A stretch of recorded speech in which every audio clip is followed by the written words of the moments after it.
Good morning. Welcome into Hurrdat Sports Radio, AM 590, ESPN Omaha, ESPN Tri-Cities. We're live on Twitter, Facebook, YouTube. That's DB. I'm Ravi Lulla. What's up, DB? Knock it off. Knock what off? Good morning.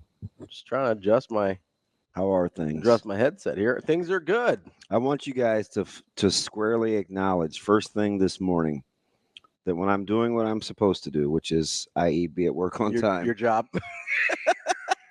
You guys use it all the time. Listen, I want to be acknowledged for doing what I'm supposed to do, and I want my back pat. That it's just more. Thank you very much. There you go. Thank you very much. I just want you guys to acknowledge that the energy is different when I'm in the building. You wanna Do you know what this is? What's that? Do you know what this is? That's DB. This is. It's the aura. Okay, I'm gonna smack you already. That's two little low-key shots we've gotten in.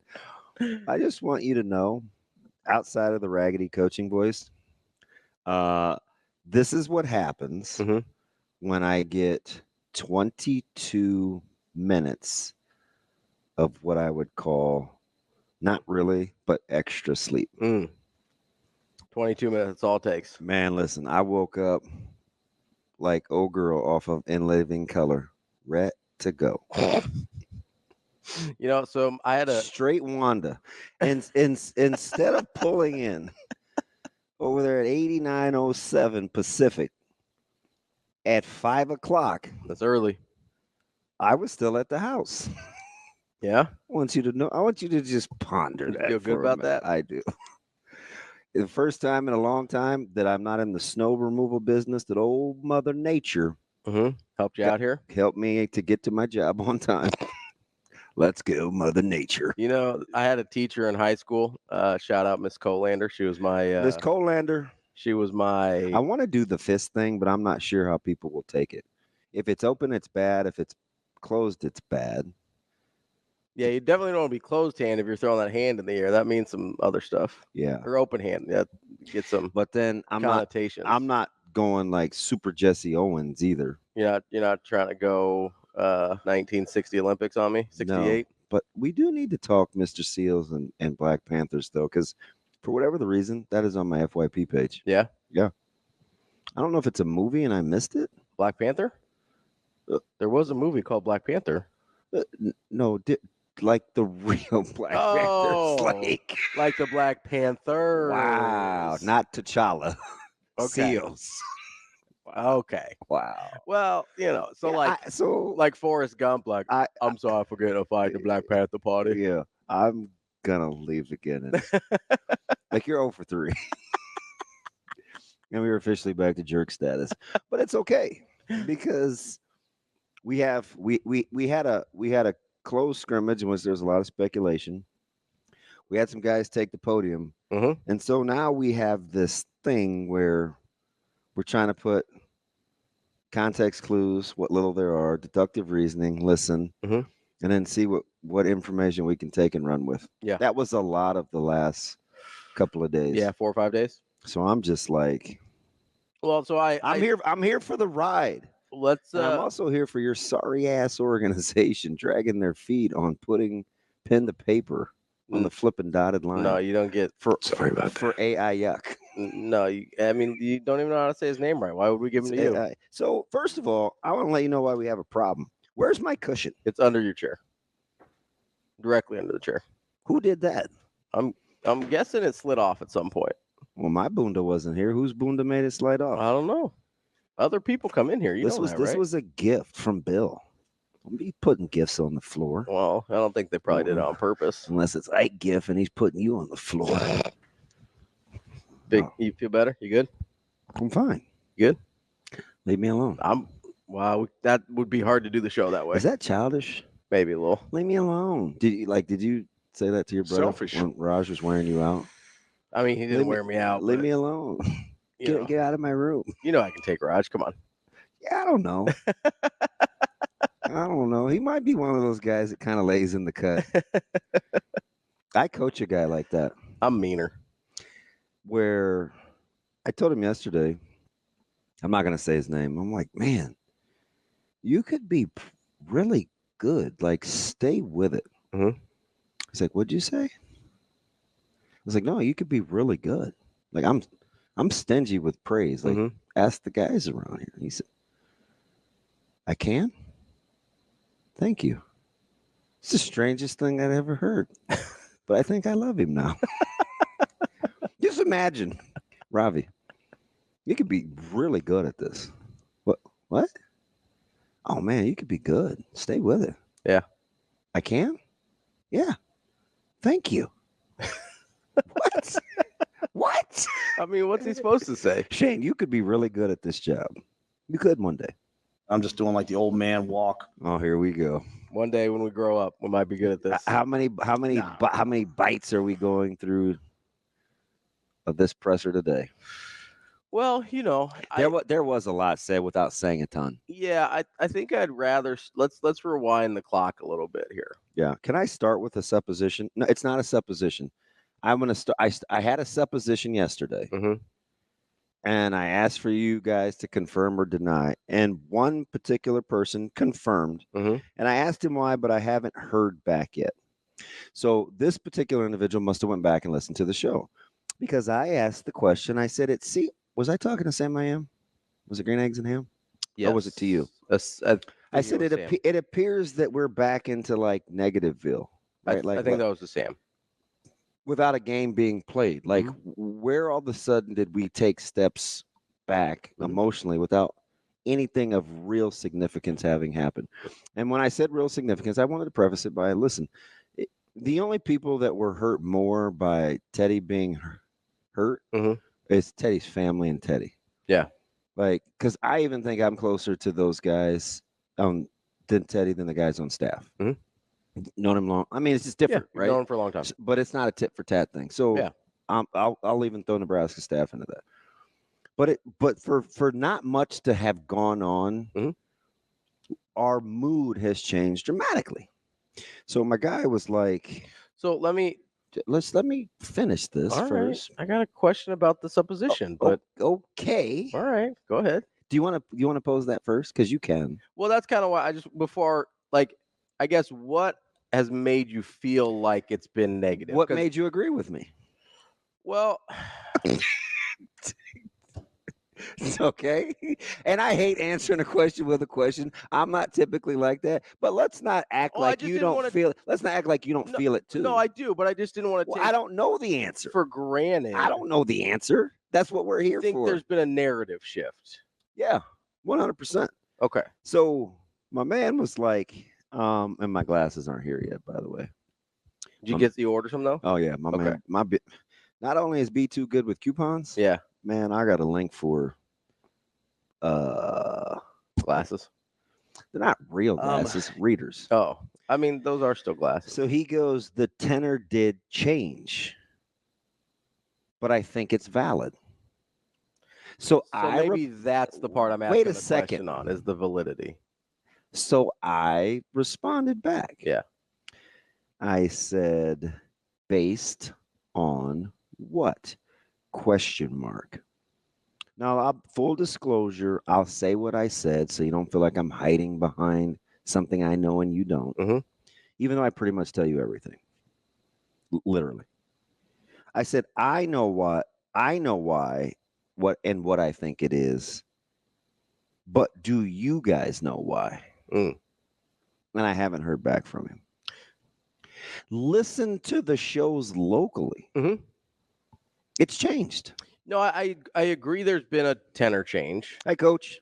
And you're saying hi to Kevin O'Connell. I don't. So I guess the part I'm questioning is the validity of the tone change. No, so wait, I think it exists. Okay, because I don't know the why, but you are acknowledging that you feel it exists. I do feel there's been a shift. I don't personally. So I guess that's where I'm struggling a little bit. Is I don't personally feel more negative about the season, but I do feel it around me, right?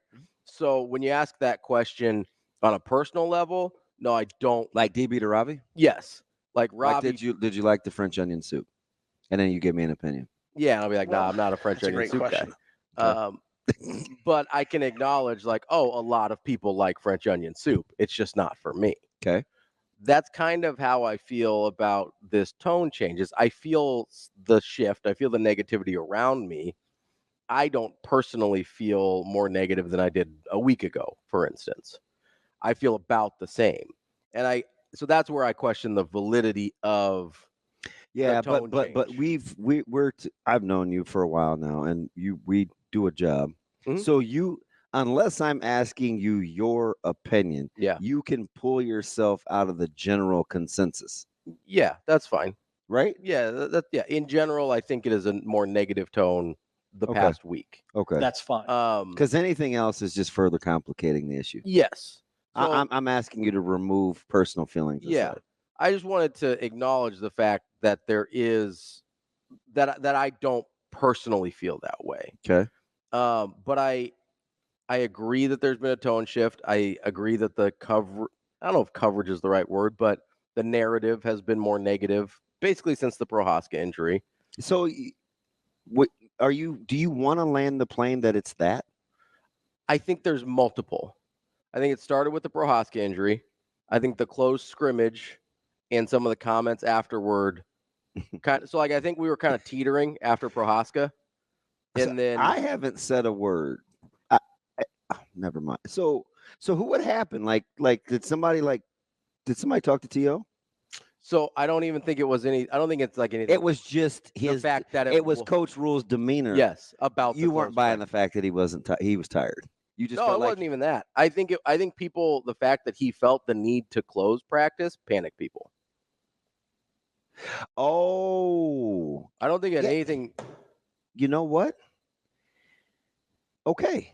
That's what I thought it was. So it's because he said Yes, they needed to. okay. It wasn't even Okay. like that's what I thought it was. Okay. Because guess what? I forgot that he said that part. Yeah.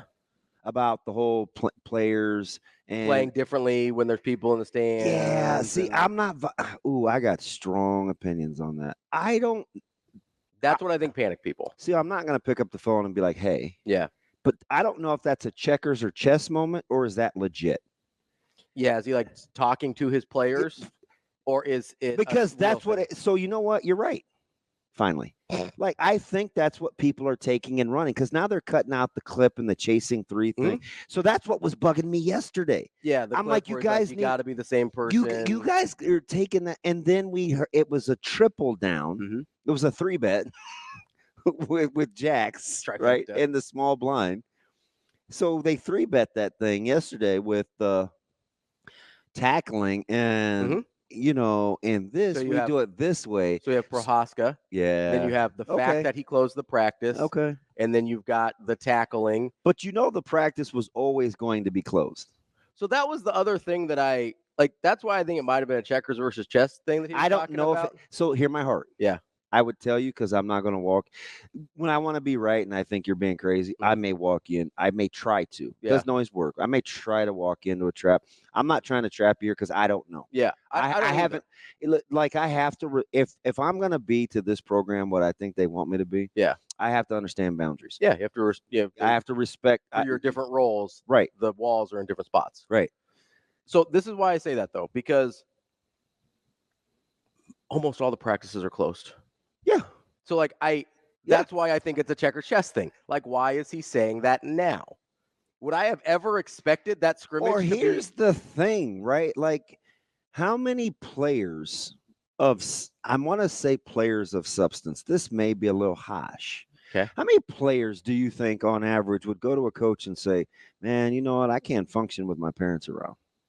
Oh, I don't think they'd say it out loud. I think it's his observation thing. If it's true at all. Okay. If it's true at all, I don't think Caleb's going to him and be like, man, can you get ODB out of here? Like, I can't focus.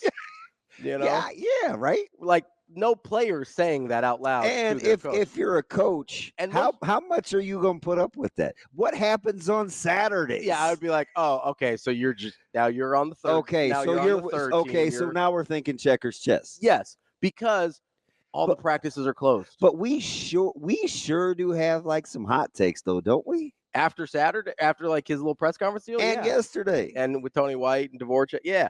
But that's what I mean. So like, he felt the need to tell us it was closed, but maybe he wasn't telling us. Maybe he was telling the players, like, "Hey, you have to be the same person all the time." What if he was talking to parent? What if he was here? I got this. Okay. All right. This is totally on the fly live radio. This is how life works. Okay. What if he was talking to parents and former players? He did specifically. Listen, I'm just because I forgot that whole little soliloquy. How many times did he say former players? No, I know. Like I 3 or know. 4. I know. I'm And then he makes the joke about T.O. to kind of like lighten it up. You can't tell if he's serious or not. man. Why would he tell us it was closed? They're all closed. They're all closed. You listen. You've been. We can say this out loud, right? You've been to practices. How many people are usually there besides you? Depends on when it is. But like just regular. Normally, not a lot, right? No. Maybe a handful. Yeah. And highly trusted people. Yeah. So why does he have to tell us it's a closed practice? That's my point. That's why, to me, it's like, okay, all the practices are closed. You never let anybody in there that you don't feel really good about anyway. And you will get checked, right? There's been, listen, full disclosure, man, DB, I'm not really comfortable with you being here. Or like you've been messing around on your phone or something. He's like, hey, put your phone away. Oh, yeah. That's what I mean. Yeah. So like he will check people who are there, and there's usually not that many people there in the first place. It's not like yeah, okay. You're actually I know this seems like maybe a shtick, but it's not. You're actually Stephen, equipping me with things that I'm not thinking about previously, but now if I was like a lawyer, if I was like a wannabe TK, I would be bringing to the courtroom to state my case. Yeah. Like that's the thing that I didn't understand about the mood change after Saturday was all the practices are closed. Yeah, so maybe he wasn't talking to the players. Well, he was talking to somebody, and I don't think it was. Man, I know there's times where I will literally turn around from thinking I'm going to a practice and go back home. That's a thing. Yeah. So it's not like these things are a free for all in the first place. Is my point. Yeah, 100%. Even when he practice doesn't say anything. No, he's not going to see you at practice, Shane. He doesn't let anybody practice most of the time. If it was me trying to figure it out, probably I'd be like, oh, geez. Maybe he's talking to parents. Maybe he's talking to former players. But he's talking to somebody, and it's not. And I don't think it doesn't have to be painting the picture of, well, you can't perform when people are watching, because he realizes that 86,000 will be there every weekend anyway. Yes. Okay. To me, it doesn't even like if that's is that part of the rhetoric or what? So if that's the thing his players are struggling with, there's a pretty good chance they're not playing on Saturdays. Like if there's specific people that are actually struggling with that. For the record, there's a pretty good chance they're not playing on Saturdays. FTR. Shane, pull up Michigan Lance. Is this Michigan Lance? Because you just said Lance. God, my voice sucks. It's just Lance. All right, if it's just Lance. Hey, just Lance, good morning. How are you? Hey, buddy. How you doing? Oh, it is just Lance. Hi, Lance. What's up? Yeah. Hey, I was just going to talk about, I sent you that DM yesterday, but, I think the change in my eyes. Oh, man, this is my Lance, my real Lance. Yes. The OG Lance. No. Hey, listen. So is it? Oh, can I just ask you this, since this is live radio? I don't say your name, but are you cool with me reading our exchanges? I don't put your name to it. Yeah. Okay. So you're golden. This is the exchange. This is the guy that had the exchange. Okay. Go ahead, Lance. All right. So, the reason I said that I think it's valid is because I think if you were to go in and before the year say, hey, I think I would probably say they're 8 deep, but I think all of that depth that we talk about was on the interior of the offensive line. I mean, you're thinking like, oh, Turner Corcoran. You mean like guard to guard, or when you say interior? Guard to guard. Okay. Guard to guard. So I got Latovsky. When he gets healthy, I have Corcoran. I have Micah. Mazuka. Yep. Mazuka. I have Justin. I have Scott. I have, when I was at that open practice, I was impressed with Sledge. And then I have guys like the young guys, the Bricks, who, in a pinch could play But then I'm still thinking like Turner and Teddy are there pushing each other. I look at Turner in the sense that I don't know if he's had a full season where he's been healthy, in the last 3 years. 2. And that eventually Teddy would take that over from him. And I think last year he had back-to-back games where he scored 0.0 on Pass Pro. You're talking about what PFF. Now, I know that. Yep, and that can be PFF is hit or miss. But so when I look at that depth, I'm like Gunnar Gotula now is the guy that's gonna replace Turner when I think injuries will kind of be a little inevitable. And then I'm gonna be rolling with the true freshman quarterback who, when I talk to my friends about my expectations of the season and Dylan, I look at the most successful true freshman quarterback that I can remember is Trevor Lawrence. I mean, there are some guys that came in as true freshmen, and I'm not expecting greatness in year one, and I think it'll be a process. But now we have a guy starting at left tackle who's been injured, and then we have a guy out there who hasn't scored well in Pass Pro, and our next man up is a redshirt freshman that, I think when he was being recruited, there were a lot of local that's fair media that maybe didn't understand him being fair. Yep. So that's why I am more like, I'm not like, oh, we're not going to go 7-5 or 8-4 this year anymore. But I think we're very thin at that tackle spot. And so my concern is that when Turner gets injured, hopefully he doesn't, but when and if it does happen, who is that next man up, and what's that look like in this offense, which I don't think we necessarily know what it's going to look like. All right, so let me ask you something. For a fan, and you've been a fan since, what, 12 years old, 10. Yep. You're fairly well connected to the program. Would you say your sphere of influence feels similarly to you? Not necessarily. Okay, that's interesting, because I didn't know that. That's interesting. Yep. I don't think, I think it's kind of a wait and see type of thing. I mean, I think there's a lot more confidence in that staff than there's been in a long time of like, hey, doing the right things. Specifically when it comes to practice and getting in reps and having multiple stations. I mean, there's a lot less standing around now than even when they're under Frost. I think the people that I talk to were always confused about why there were so many people standing around at practice. And so now that you're not seeing that as much, I think the hope is, there's a trust there and a hope that these guys can be ready. And I think there's a lot of faith in that defense and what they're going to be able to do on that side of the ball. And now I don't think there's as much consternation about the running back spot as I think the general public has. I think they feel like they have a group of guys that can run the ball well. Let's just hope that being able to run the ball with the running back, I think early in the season will kind of dictate how maybe good this team can be.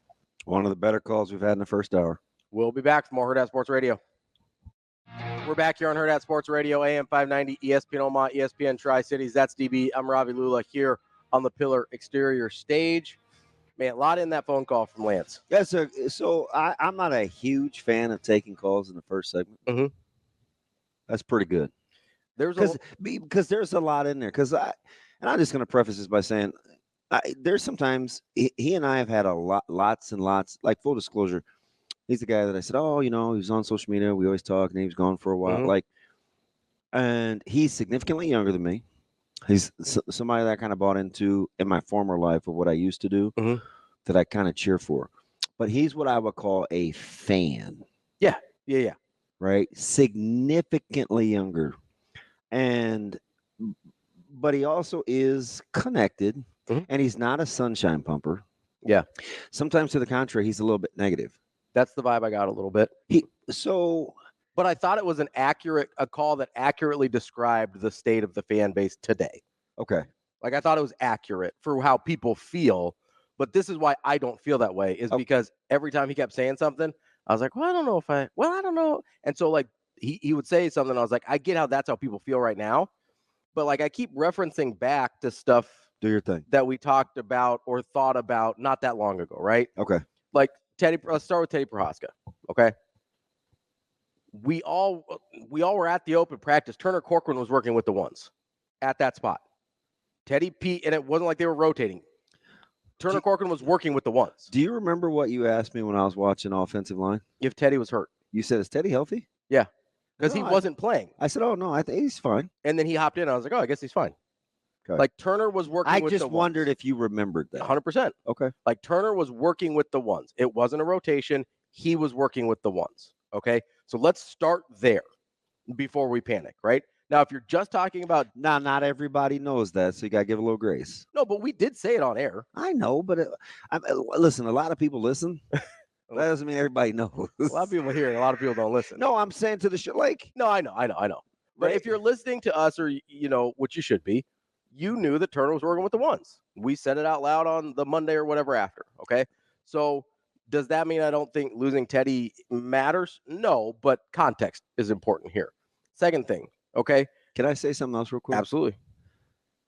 Did you guys love Teddy before anything happened? But like last year? Yeah. No, we didn't love anybody on the offensive line. The ability to stay, like, to not absolve ourselves of responsibility is part of this whole thing that was driving me crazy yesterday. Let's not act like we all thought that this offensive line was anything. Teddy was Jonathan Ogden going into No, people were panicked last year. So I just want when he had to play. I just want to remind people. That, and remember when he first started playing, they eased him back in. What position did he come in and play? Guard. No, Teddy. Oh, he came on played inline tight end, didn't he? Tight end. Yeah. He came in as like an extra big body tight end. Yeah. Like they worked him in slowly. And then I think, and this is what I was getting to, somebody else got injured on the offensive line, and he had to kind of speed up his re-entry into what he was doing. So here's the thing I was going to talk about from last year, right? With a group that none of us liked, okay? None of us. Generally speaking. Yeah, as a fan base, no one in the fan base was like, offensive line might be pretty good. No one said that. I remember people telling me I was defending Raiola because he was my boy, and I was like, we don't go have dinner. He barely talks. Like, I just go with what I see. Yes. If I retweet stats about time in the pocket the quarterbacks have to pass and Nebraska being in the top 4 and like averaging over 4 yards per carry and running for 169 yards a game. Yeah. That's not because I like a guy. That's because I'm right here. I'm just in the moment. You like being right. Correct. You like getting it right. You like getting it right. Correct. So let's not pretend like last year Nebraska didn't go through stretches where they were missing 3 starters off the offensive line, and none of us really noticed because this depth of this group that we hated was so good already that we didn't notice a drop-off when 60% of the offensive line was missing for multiple games in the middle of the season. Do you remember me having this segment? It was darn near a meltdown when I said, I liken it to what I heard from Dave Ramsey one time, where he would talk about look at what you spend your money on. Like, go back and balance your checkbook, see where your money goes. That's what your real interests are. And I said, conversely, after every game, how much time did we spend as a fan base saying, man, you know what, that offensive line? Almost none. But all we ever did was bitch about and moan about the offensive line. And I was like, how much time do you spend talking bad about the offensive line when you're trying to explain what happened in a game? Yeah, almost none. Was it ever a thing? It was never the problem. At no point last year was the offensive line the problem. I don't know. I don't want to ask people out there, but that was my whole 20-minute rant. Yes. I'm like, so that's my point. Where's your energy? Energy was on turnovers, quarterback play, mistakes. I don't remember it being about offensive line. It wasn't. It was never about offensive line. So that's kind of my point is this offensive line that we didn't like last year, that didn't have any guys that we liked last year. We wanted to drive Benhart to the airport, get him out of there, right? Missed 60% of their offensive line for multiple games, and there was basically no drop-off, okay? We lose one guy now that was not working with the ones, now that we have an offensive line that we think is deep, which, by the way, this kind of goes to Lance's call again. We forget about Like, I know we are more familiar with the depth on the interior. We continually forget about Tyler Knack. We continually forget about Jacob Hood. We assume we don't like Segrin because he was too close to home and kind of an afterthought. We assume because Gunnar Gatula wasn't what he was in high school, what he might be now, that he can't be good. And then we're like, well, hopefully we don't have to play a true freshman, Grant Bricks. I haven't even thought about Grant Bricks. Me neither. I don't think he is playing. Me neither. Because you've got, I think, so many guys ahead of him and physically mature. Like, let's not act. And then even though Bricks does look, sure, way better than when he got here. I think Grant Bricks is gonna be a really good offensive lineman. But same thing with Gunnar Gatula.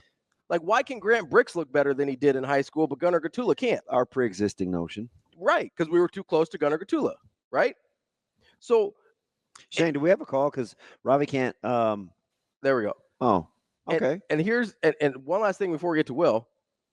And I wanted to ask this question of one of our guests earlier in the week, and we ran out of time. What makes you believe that Turner Corcoran can't be this year's Bryce Benhart? We hated Bryce Benhart. Turner Corcoran's been better than Bryce Benhart was before last year. So let's get to Will on the Hurrdat hotline. Will, what's going on? Will, you there? What's up? How's it going? Good. How you doing? Will the Thrill, what's up, buddy? What's going on? Not too much. Driving to Storm Lake, Iowa today. I've been out that way. I was going to a dealership out that way. Oh, there you go. Yeah. Yeah, it feels like in the middle of nowhere. But, and it's not even that far from me either. I was like, I still feel like I'm only 40 minutes from home, but wow, I don't recognize anything. What's up, bud? Well, I just wanted to jump in. I agree with a lot of what you guys were saying as far as the tenor change. I think there was a multitude of reasons for that.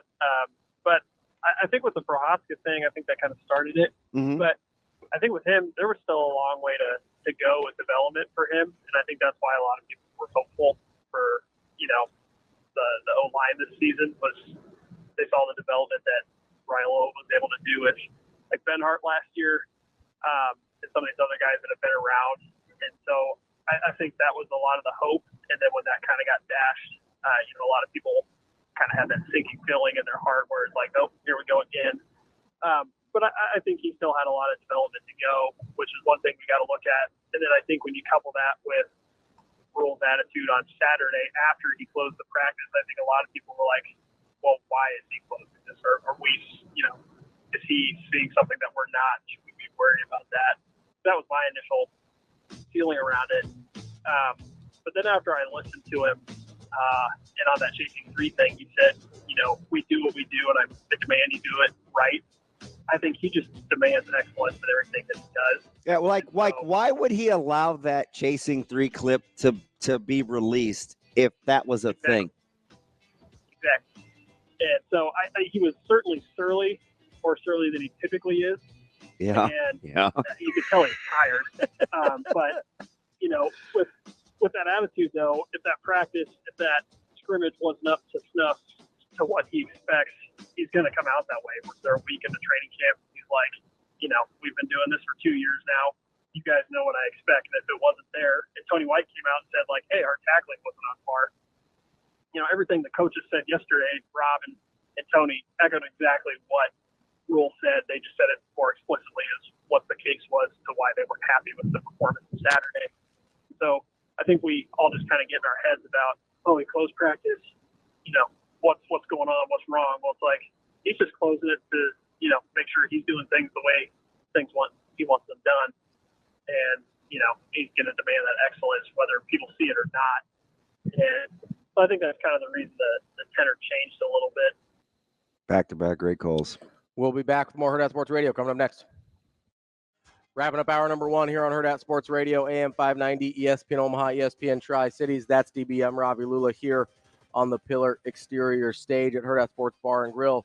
I'm just going to jump right back into what we were talking about because you're all fired up. Hey, this is the kind of stuff, man. I don't know why this is my guy and I let him in my house, but my man Ryan. I know. I like Ryan. Come on, man. He's fantastic. He's great, but come on, man. I want to eat him up over this, right? It's like until Nebraska can prove that they can't get out of their own way, stop the turnovers and dumb penalties, none of what you're discussing right now matters. That's not true. Stop letting yourself off the hook on how you process information. This whole thing is about how we process information and how we can be better too. We as in media, we as in the lack of anxiety, so I don't have to bring you over a cart full of Pepsi AC, right? When you have anxiety over how Nebraska's playing, because we're getting to the nitty gritty on the court. This isn't about talent. No. So and Rule said that multiple times. So why? So I can't stand how, and it's not just a fan thing, it's a person thing.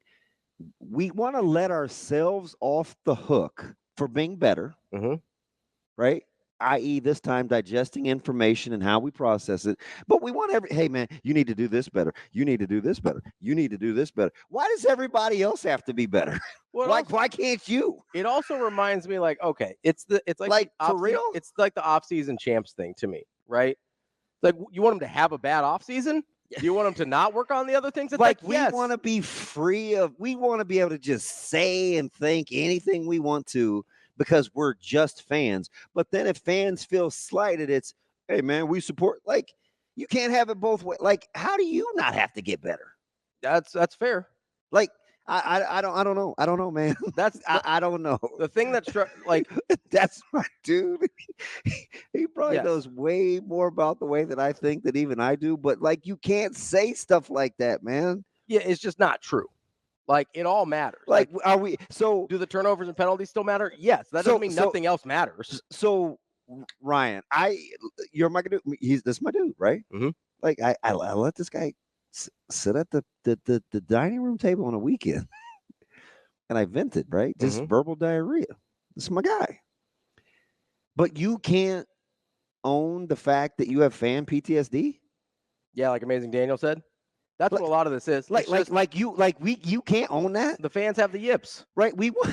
Hey man, the 19 to 22-year-olds should do this. But us 40 to 60-year-olds, man, we're good. Like, no, man, it don't work like that. Nebraska fans absolutely have PTSD. It's the we can't have nice things thing that everybody always talks about. That's not healthy either. It's not, but that's why these things that I consider to be inane or innocuous in terms of the general narrative, that's why they cause people to spiral, because we keep hearing this. I mean, I feel like I covered the offensive line. I'm going to move on from the offensive line, right? I still think there's 9 to 10 guys in that room you can feel good about putting on the field. And that might be a little high. I'm going to say 9. Might be a little high. I'm going to say 9. That's fine. But the reason I say 9 is because last year we didn't feel about putting 4 guys on the field and they end up playing like 8 and it goes well, right? So I'm going to put a little extra faith in Raiola, even if I don't know the specifics about some of those guys. Like, I don't know what Jacob Hood is. I don't know what Gunnar Gatula is. But if they tell me that they can play, then okay, go play, right? Like, I didn't think they had 3 guys on the offensive line that could play last year. And they end up rolling out 8 and have one of the better offensive lines in the league, okay? Like, just because the offense was bad doesn't mean the offensive line was. So I'm moving on from offensive line. My next thing is, and I think Will brought this up. We brought it up earlier. God, we had back-to-back. Lance brought it up. Good calls. The practices are always closed, people. They're always closed. That's why it was a big deal when they let us in on August 3rd, because the practices are always closed. The media get like 3 glimpses throughout all of fall camp for 25 minutes while they're stretching or something. Like, that's what fall camp is. That's what practice is for Nebraska. You don't have a lot of people there. Even the people that he lets there, sometimes he says, hey, not today. You're not coming. Even the people that when they do get to come, they see a phone out, a staffer's running over and being like, hey, put your phone away. If you don't get glimpses anyway. So if he's telling you practice is closed, then he's talking to someone specific or a group of people specifically, and he's doing it for a reason. He doesn't announce every day that practice is closed, and guess what? Practice is closed every day. Try walking over to practice any day of the week. They're not going to let you in. Like, he's talking to specific people about this. So that shouldn't raise your needle at all about what's happening on the field. The practices are always closed. The last thing I wanted to get to is people keep bringing up this true freshman quarterback thing. It's been brought up 2 or 3 times on our show this week about, well, when was the last time a true freshman quarterback was good? A lot. They're good a lot. Now, some of the high-profile ones that go to really good places, we're like, oh, man, they didn't even start as a freshman. It's like, yeah, because they've got a guy going to the NFL already there. Like, there's a reason some of these guys don't start right away. It's not because they're bad. It's because Quinn Ewers is going to go in the first round or whatever. Or because they've got 3 guys that have been 5-stars in the last 2 years. Guess what? You only start one quarterback, right? But here's, just for funsies, okay, got a little list for you. Yeah. Trevor Lawrence was awesome. He won a national title. True freshman. You know who else was good that year? JT Daniels. Is he that good of a quarterback? No, he was good that year. You know who was good then? You want to know who was good the next year? I'm glad you asked because I got a whole list. No. DJU was good the next year. Is DJU any good? I don't think so. Guess who was good? Guess who was good the next year? Caleb Williams. Caleb Williams ended up being pretty good. He didn't even start the season as the number 1. Okay? You want to know who was good the next year? Pretty much every year there is a guy, including at Nebraska not that long ago. You're telling me if you got Adrian Martinez numbers out of Dylan Raiola, Nebraska's not winning 8 games? Because they are. I promise. 100% they are. Hey, does the name Keaton Slovis ring any bells? One of his 5 schools, yeah. Yeah, one of his 5 schools. That's the point. Is that guy special? No, he's just a dude. He was a 3-star nobody. I watched him against Denver this weekend, though. Yeah, probably in the 4th quarter.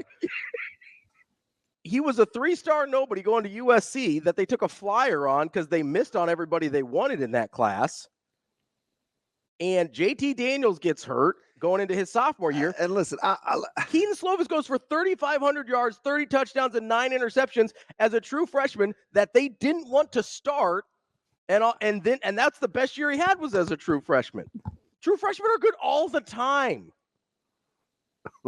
especially ones that come in the spring and have been getting number 1 reps the whole time. I did listen. It's a silly narrative. True freshmen are good all the time. Just ask the question about kind of it's not even toxic. I almost said toxicity, but like the negative kind of vibe.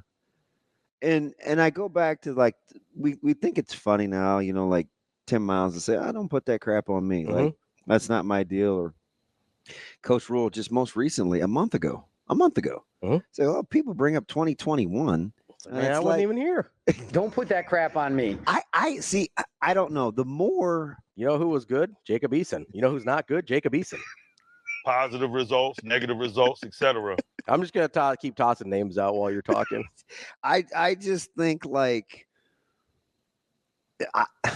it's like everything else. I think it's interesting how we always want everybody else to be better, but we want things out of people that we don't even demand of ourselves. Like sometimes the ability to process him, we let ourselves off the hook. And I was mad at you for doing it. Like, stop letting fans off the hook just because fan is short for a fanatic. It doesn't mean people can't evolve. Like, media doesn't have to just be a certain way. Oh, that's just media. Like, you can be good in the media and evolve. You know who was good? Josh Rosen. You know who's not good? Josh Rosen.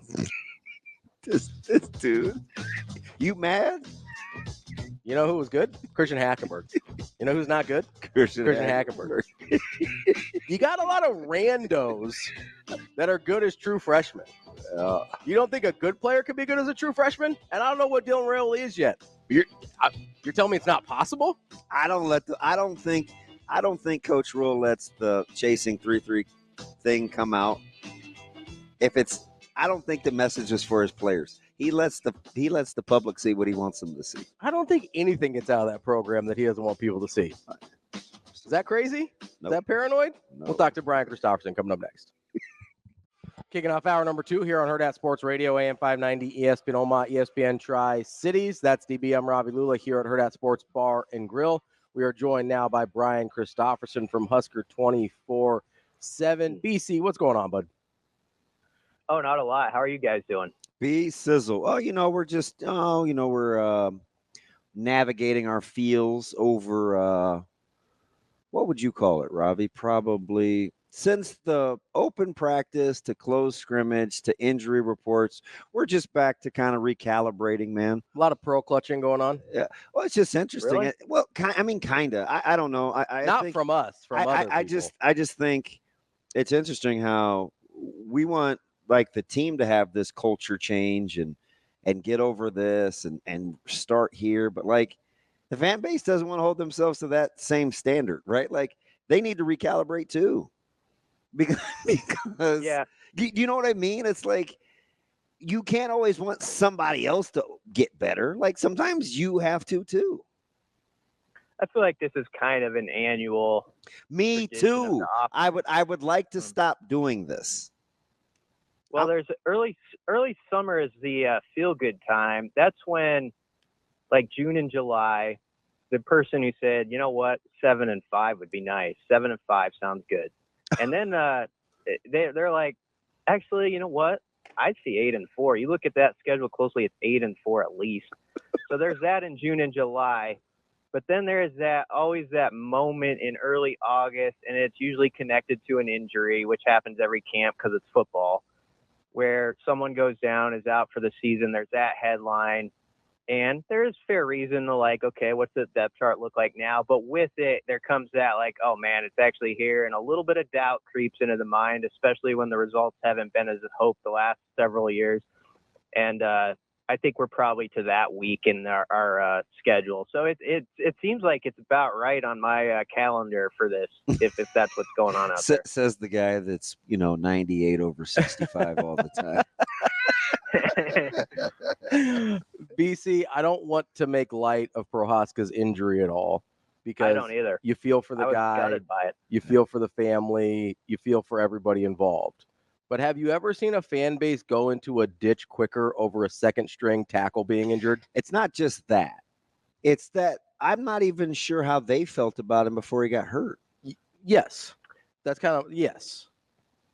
That's fair because if you go back to last year, obviously, before the season, Matt Rule was asked, you might remember, about Teddy all the time because Teddy was coming back from that other injury. Mm-hmm. And so there was a lot of intrigue going into the last fall camp, like, oh, is he going to be the guy that takes over left tackle? And there was sort of this, sometimes in the questioning, almost like a forcing, like, this is going to happen, right? Teddy's going to be at left tackle eventually. And I remember Rule, a time or two, said, ever since we've been here, Turner's been the guy we've known at left tackle. Like that, we haven't really seen Teddy yet until that basically last August. Now, what was gutting about the injury, of course, is just a great kid for one, but you hate it for anybody, but he had worked so hard to build his body right. And I think there was excitement about, can he be sort of the version of what Ben Hart was last year in his development? So I understand all that. But I think, I do think it's fair to say that I always thought people were kind of talking over Corcoran and others even in the spring a little bit, and how that could be a competition at the very least when we got to fall camp. Because you're talking about in Turner, a guy who's, started, look at his snap count. It's like over 2,000 snaps or something in college football. So, he's played more than about anybody. So you can't just push someone to the side, even if Teddy were healthy, and say he wouldn't have been a factor in the competition. And I felt like that was kind of happening. So I think your framing of that is accurate. I don't know exactly how they saw it, honestly, or how it was going to play out for sure if everybody was healthy. Now, this is weird because I have to do the same thing that I'm asking our listeners to do, and that's like recalibrate my expectation levels on the fly, right? So I listen to things like, Little Boodle's playing some corner, Buford's playing some corner, Brett's moves full-time to Rover. I'm like, hey, that's awesome because that field safety spot is getting thinner and thinner, right? You got Hartzog and maybe Boodle that can play over there, and then all of a sudden the young guy's got to play, right? But we hear like we're like, hey, Kobe Bretts, and so that was kind of the thing yesterday. And if anybody wants Kobe Bretts to be successful, it's me, right? Like, like pretty close to KB. And I hear it, and all of a sudden our expectation level changes about Brett's, and rightfully so, because his trajectory is moving upwards. But moving to Rover means that he's playing behind Gifford. So when we're listening and we're disseminating information, are we hanging our hat just on development and progress? Or is it, hey, this is a guy and we allow our level of excitement to get ramped up? Because I think it's more the first part. If we want this program to be successful, we want guys to get better all the time when they're on that watch, regardless of what maybe the end game is necessarily from a playing time standpoint. Right? I'm not so sure. I'd love to be the next man up, but it's still behind Gifford, right? Right. I do think sometimes when a player gets mentioned, or even if it's tweeted, I put out an X post or tweeted yesterday, like, oh, Kobe Brett's got a name mention, and here's the quote. To me, that's a nice step, because we hadn't really heard a coach speak of Kobe much in a post-practice setting. So that's like, okay, he's doing some good things in practice. Now, I think that's where you take information like that and you set it down right there. And then you see what happens from it. And maybe he's going to end up being very important at some point this season. I don't know. Yeah.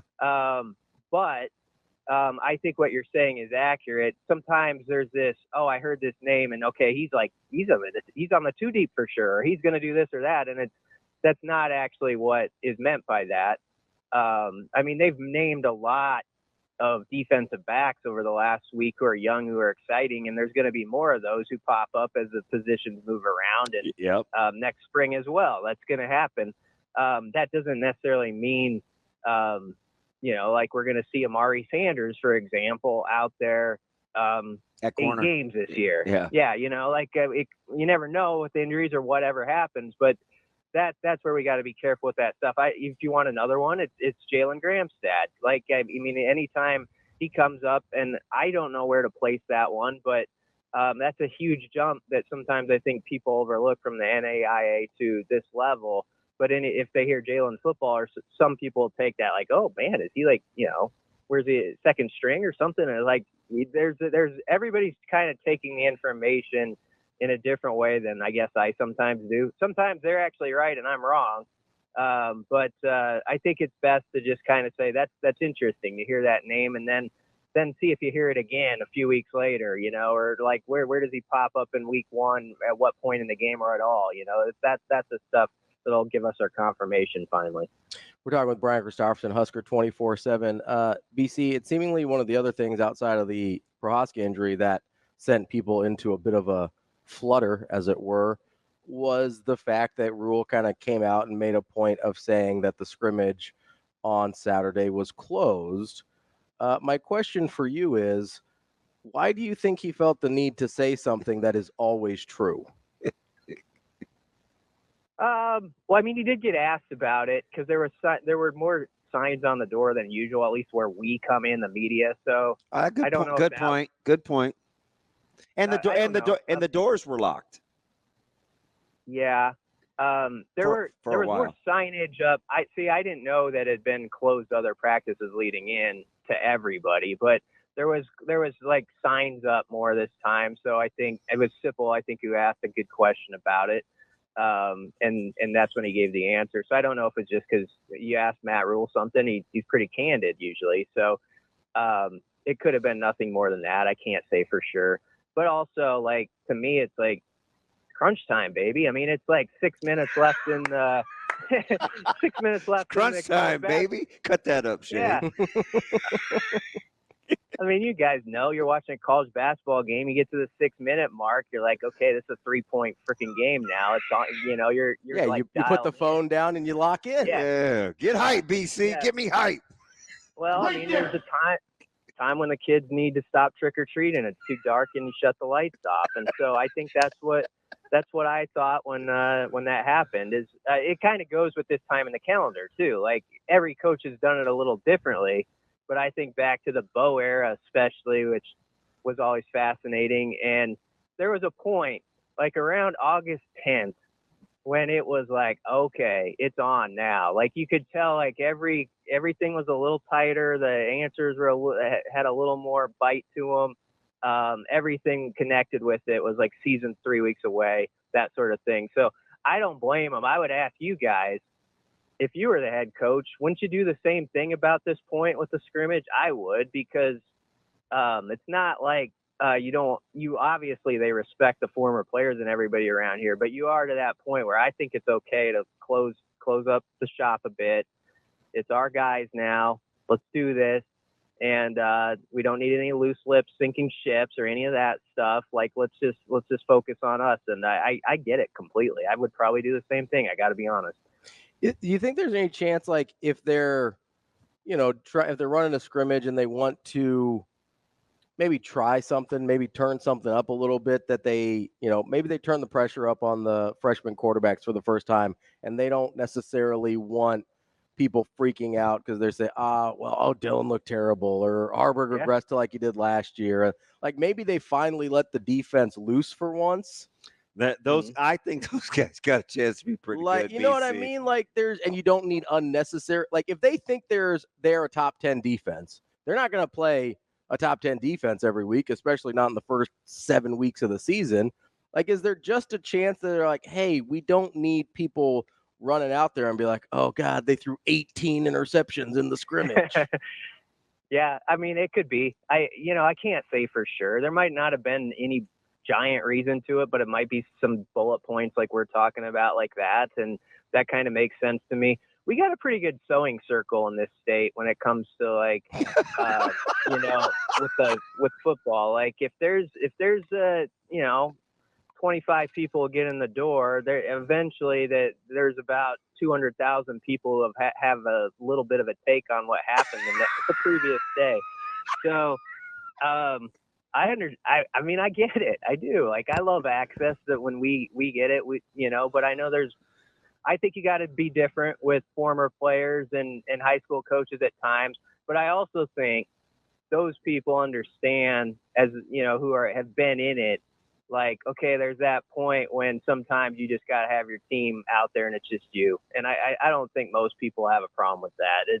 If it leads to helping them out in any way, or they think that's going to better their cause, or it's going to keep a false storyline from taking root, it's worth it, at this point in the year. I think it's different in March or April. This is, as I say, it's nitty gritty. BC, you're awfully smart.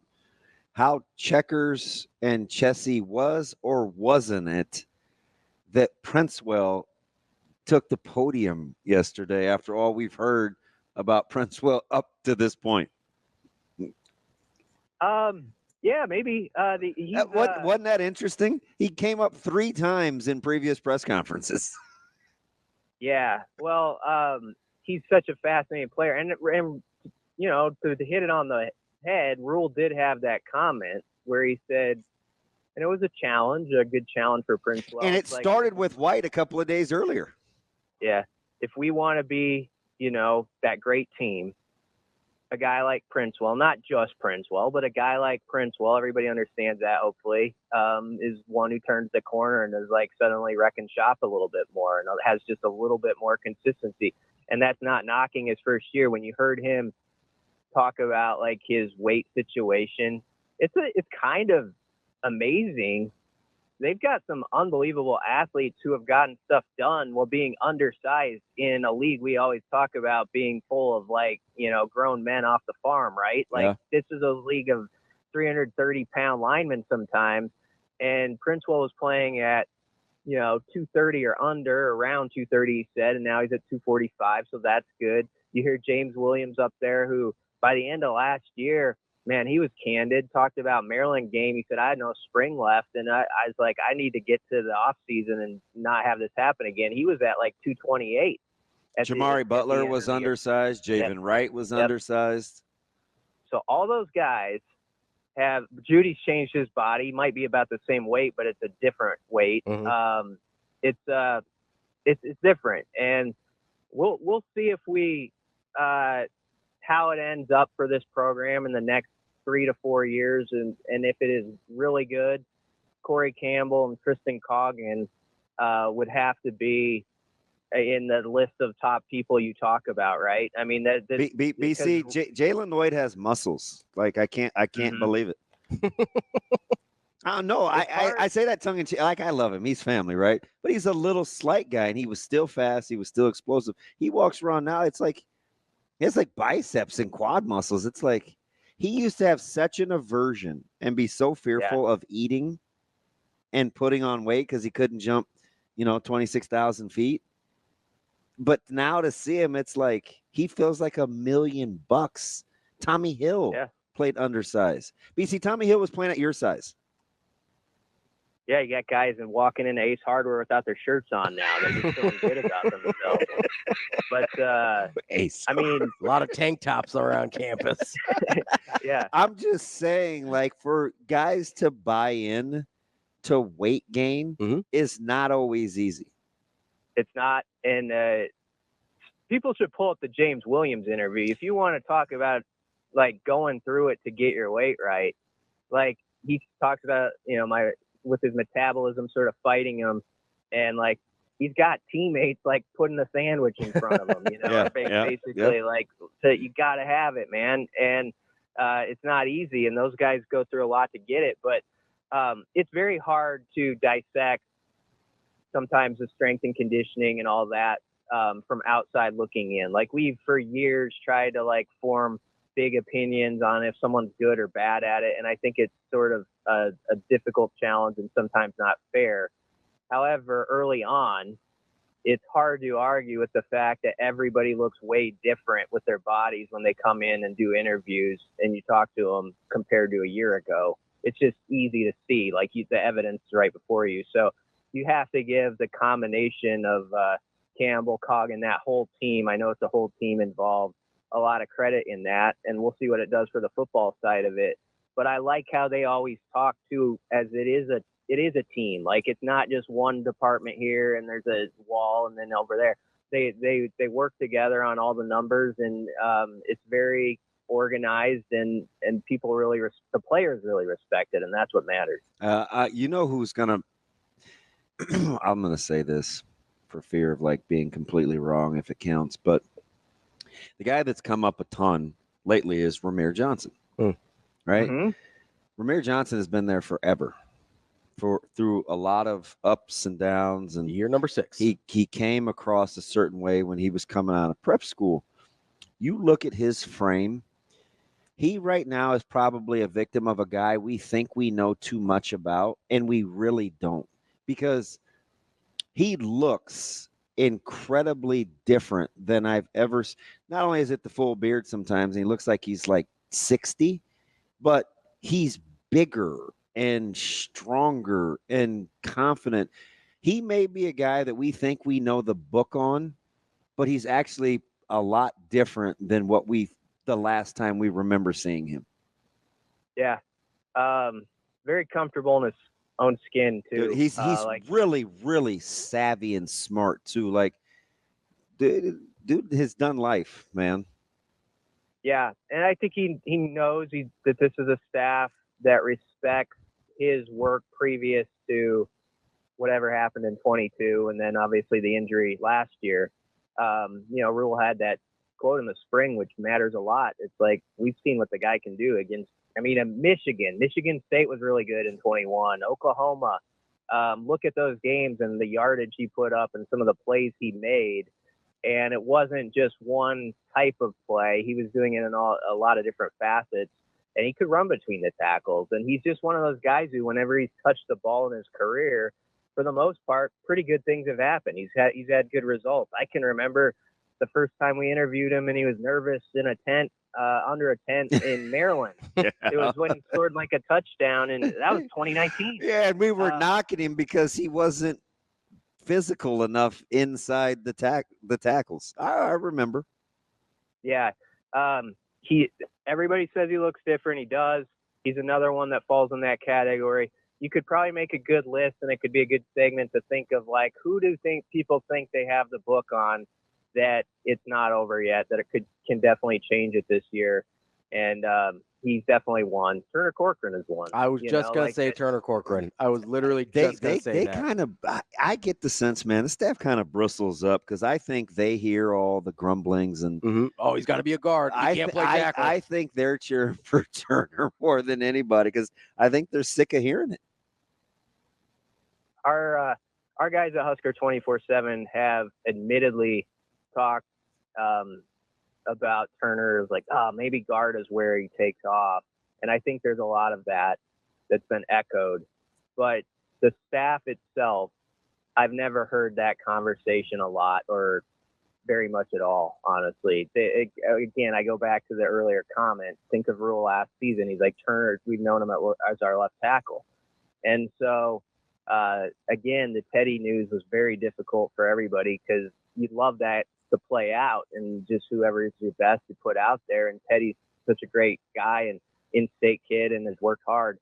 But, this is Turner's big chance to, meet a moment.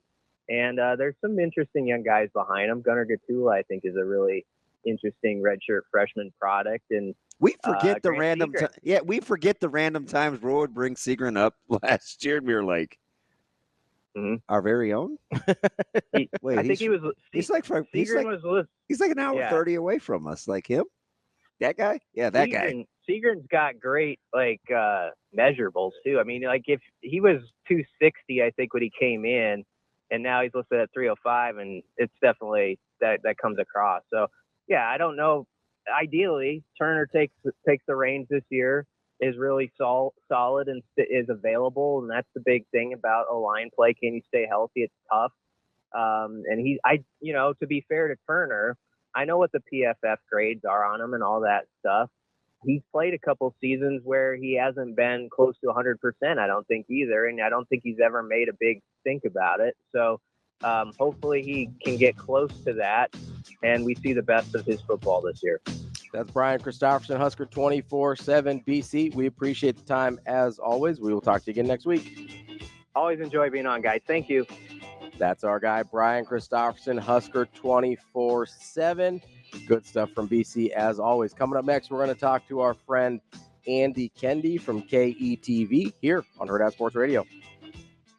We're halfway through the show here on Hurrdat Sports Radio, AM 590, ESPN Omaha, ESPN Tri-Cities. That's DB. I'm Ravi Lulla here at the Hurrdat Sports Bar and Grill, which is where you'll find us before four games this year, including the home opener August 31st against UTEP. We'll be here Friday, August 30th for a live breakfast presented by Ep Foundation Repair. Go to eventbrite.com, search Hurrdat Sports Radio to reserve your seat for free. You'll pay for your breakfast once you get here, and maybe a couple of breakfast cocktails if you want as well, because those will also be available for the pregame Friday live shows. August 30th versus UTEP is the first one. Joining us now is our guy Andy Kendeigh from KETV. AK, what's going on? Morning, boys. How you doing? AK, how we doing, bud? I just had the coffee, now the Diet Coke. It's a double-fisted morning. Whoa. Wait, so what's I've heard of ECA stacks and stuff like that. What's the benefit of that stack? Walk me through it. Nothing, just tradition. And now I mixed in the coffee about 5-6 years ago, and now the caffeine just gets me going. That's just the morning routine. I get up, have the coffee, Diet Coke, do my immaculate grid in baseball, and move on with my day. So does your soda hold its fizz? Yeah. Oh yeah. I as people who know me, I'm an ice snob. Yep. So I just can't stand the refrigerator ice. So tastes like dirty water. Yeah, I'm with you, dude. Yeah, it's like soft and it kind of. It doesn't have that crunch that you need, and I don't think it chills the soda properly. So I'm a big go to Baker's, buck up to the $2.49 bag or $1.99 or whatever heck it is now these days. And I'm a Diet Coke 2-liter guy, and that's how I do it. That's how I roll. In fact, I think back when I was working in Wisconsin, I bumped into when Andy Reid. This is gonna date me. Old guy story. Here it is. Story time. So. I was in the grocery store and bumped into Andy Reid, who was an assistant with the Packers at the time, and he was buying maybe 5 2-liters, and I looked at him. He's like, "I got to get through the day." I was like, "You drink that in a day?" And now I kind of understand. I'm just doing like the old That man was Andy walk. Reid about plus 75 pounds ago too, because we got a Right? yeah. That dude's probably Right. not going near a 2-liter. Hey, Case. So let me ask you something. You listen to these coaches. You've seen a ton of press conferences. From he's interesting when I listen to him talk to, man, there's a fair amount of importance on his position development. Who's the bell cow for you if Nebraska wants to get it done this season? Well, something that stuck out when Coach Rule talked the other day, one of the guys that jumped out was when he was talking about Princewell, Umanwellen. Yeah. Did I say that right? Because Yeah. I've been I practiced it all yesterday. Umanwellen. I said it last night. Yeah, Umanwellen. So Princewell, he's one of those guys that Coach Rule said if they're going to make a jump, he has to make a jump. And I thought that was pretty indicative or a good indicator of where his head's at in terms of Princewell's importance. And he all of a sudden found himself on the podium yesterday after 3 coaches had talked about him previously. Right? Isn't that interesting how that's, let's connect the dots here, right? And, like that's a guy who I think in a big picture developmentally as a program needs to make a jump. Now, when you go even a step further back and say, hey, this guy's just started the entry point and he's going to make a splash, not necessarily he has to be awesome for this team to be good, more of, hey, let's introduce you to this guy. That was Vincent Shavers yesterday. Like, that's a guy who every coach talked about, and even the players talked about. Principal said he's got some dog in him, and I love that. That Vincent Shavers, he's a freshman linebacker out of Miami, a late addition to the pledge class last year, and recruiting class. And I think if he's a guy that can contribute as a freshman, that's only going to be helpful. So I think there's 2 tiers, DB, and I think you know where I'm coming at. There's guys that coaches and players talk about that have to be good for the team to be good. And then there's other players that are mentioned that are saying, okay, this guy is kind of getting introduced to everybody and he could make a splash, but not necessarily, he doesn't have to be awesome for this team to be good. Does that make any sense? Yeah, there's really 2 levels there. AK here for Rob Dvorak needing to have a huge year. Yeah, for sure. Because I think he's fantastic. I pick a guy every year. Like, he's my new. Last year it was Sat. This year it's Coach Dvorak because I think he's pretty spectacular. Yeah, and I think that's a great point because that's a position, right, where I don't think a lot of people on paper going into training camp said, man, I am so set at that position. So that's where the development comes in, and by the end of the year, you're going to look at that position and say, hey, man, that position was so much better than I thought it would be. Where do we give the kudos to? You give it to the position coach, and I think that's a great call going into this season. Andy, you bring up the linebackers. I think it's a really good example of kind of what I'm thinking about here, which is, we went into last year and there were question marks all over the place, right? Whether it was defensive line with some young guys you needed to be good, offensive line with a bunch of guys we didn't like that much. Even secondary, you end up having to play a ton of Omar Brown and Phelan Sanford, and we got really excited about Deshaun Singleton, who we never cared about before, and we saw all these guys develop into really effective players for Nebraska. And then this year, we've got the linebackers that we're kind of wringing our hands about. We lose an offensive lineman. People are wringing their hands about it. You look at the secondary and people are wringing their hands about the depth in the secondary. Like, do we kind of just forget what happened in a shorter period of time last year? And like, do we just think all these guys are going to get worse in year 2 of being with this program? Like, I guess I don't understand the consternation to the degree that it's happening when we saw this process play out with guys we seemingly had less confidence in as players last year. Were we in a worse position last year? You don't always assume that a guy's going to get just because he's a year better doesn't mean he's better on the field. But I will say, I think a year better only gives the guys room to improve, and I think the guys have in terms of each position group. I do question the people who have issues with the defensive backfield. I think that in fact could be a strength of this team. When you look at Tommy Hill and Deshaun Singleton and Malcolm Hartzog and Marquise Buford, and then you got some young guys and who knows who's going to play that other cornerback spot? And we haven't even talked about Isaac Gifford. And I think that could be a real strength of this team. Now, I do think, I think the questions come up when you have guys who are in big positions who haven't proven themselves to do it. So, and that I think is the linebacker spot, with exception of, a John Bullock, who I think everybody knows is going to be a rock star this year. I hope so, because I don't get that sense, but I hope so, because that was my guy, AK, that Ravi asked me a couple weeks ago. He said, who's a non-newcomer that you're excited to see evolve? And I said Bullock, because I think people are sleeping on him a little bit. I do too, and I think that's a guy who's got that quiet confidence to you. He's not full of bravado. He's not a hey, look at me guy, which I really do appreciate. And I think that people are sleeping on John Bullock, and I think that's a good thing. And I think he does have something to prove. And if he does want to play at the next level, this is going to be a big year for him. And I think that he's in a position that he can really, really take a jump, and people will notice him by mid-year, I think, if not sooner. Andy, I feel like there's a guy that we haven't in the general public talked about much.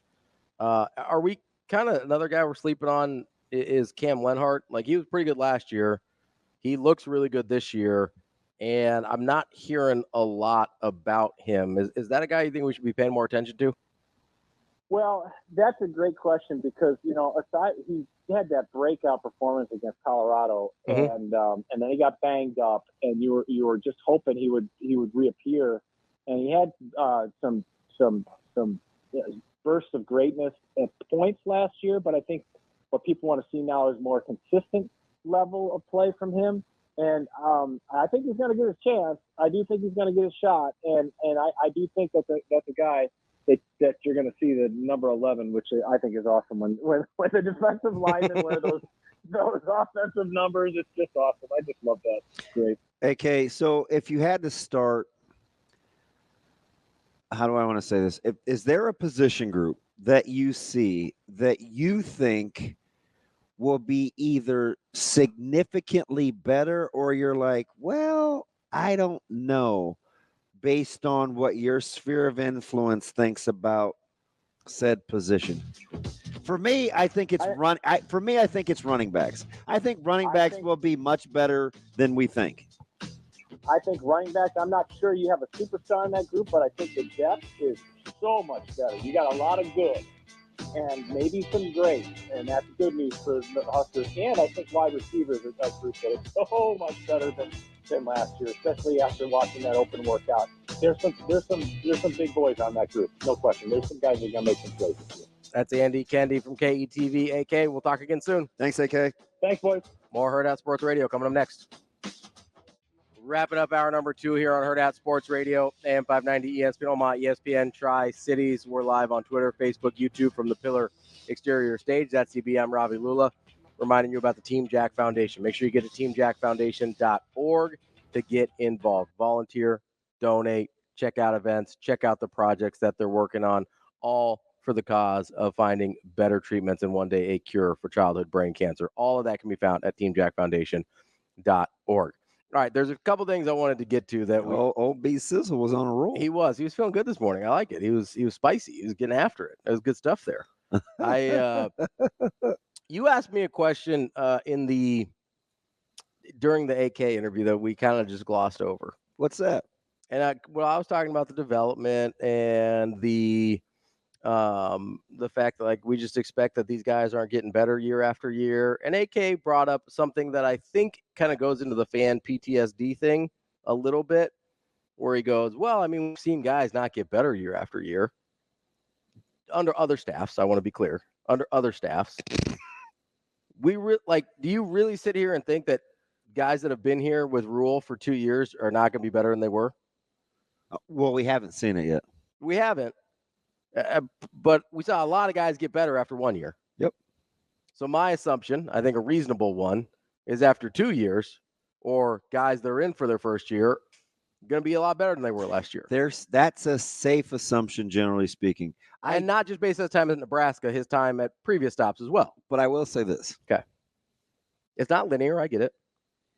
I will say this, and this is not because I'm a Keanu Reeves guy. I'm closer to Al Pacino, but if I was going to be the devil's advocate, Okay. I would say if you ask me, are there a few prime candidates to have a little regression Okay. from last year to this year? I would say, yeah, there are a few, but it's not because they cannot develop.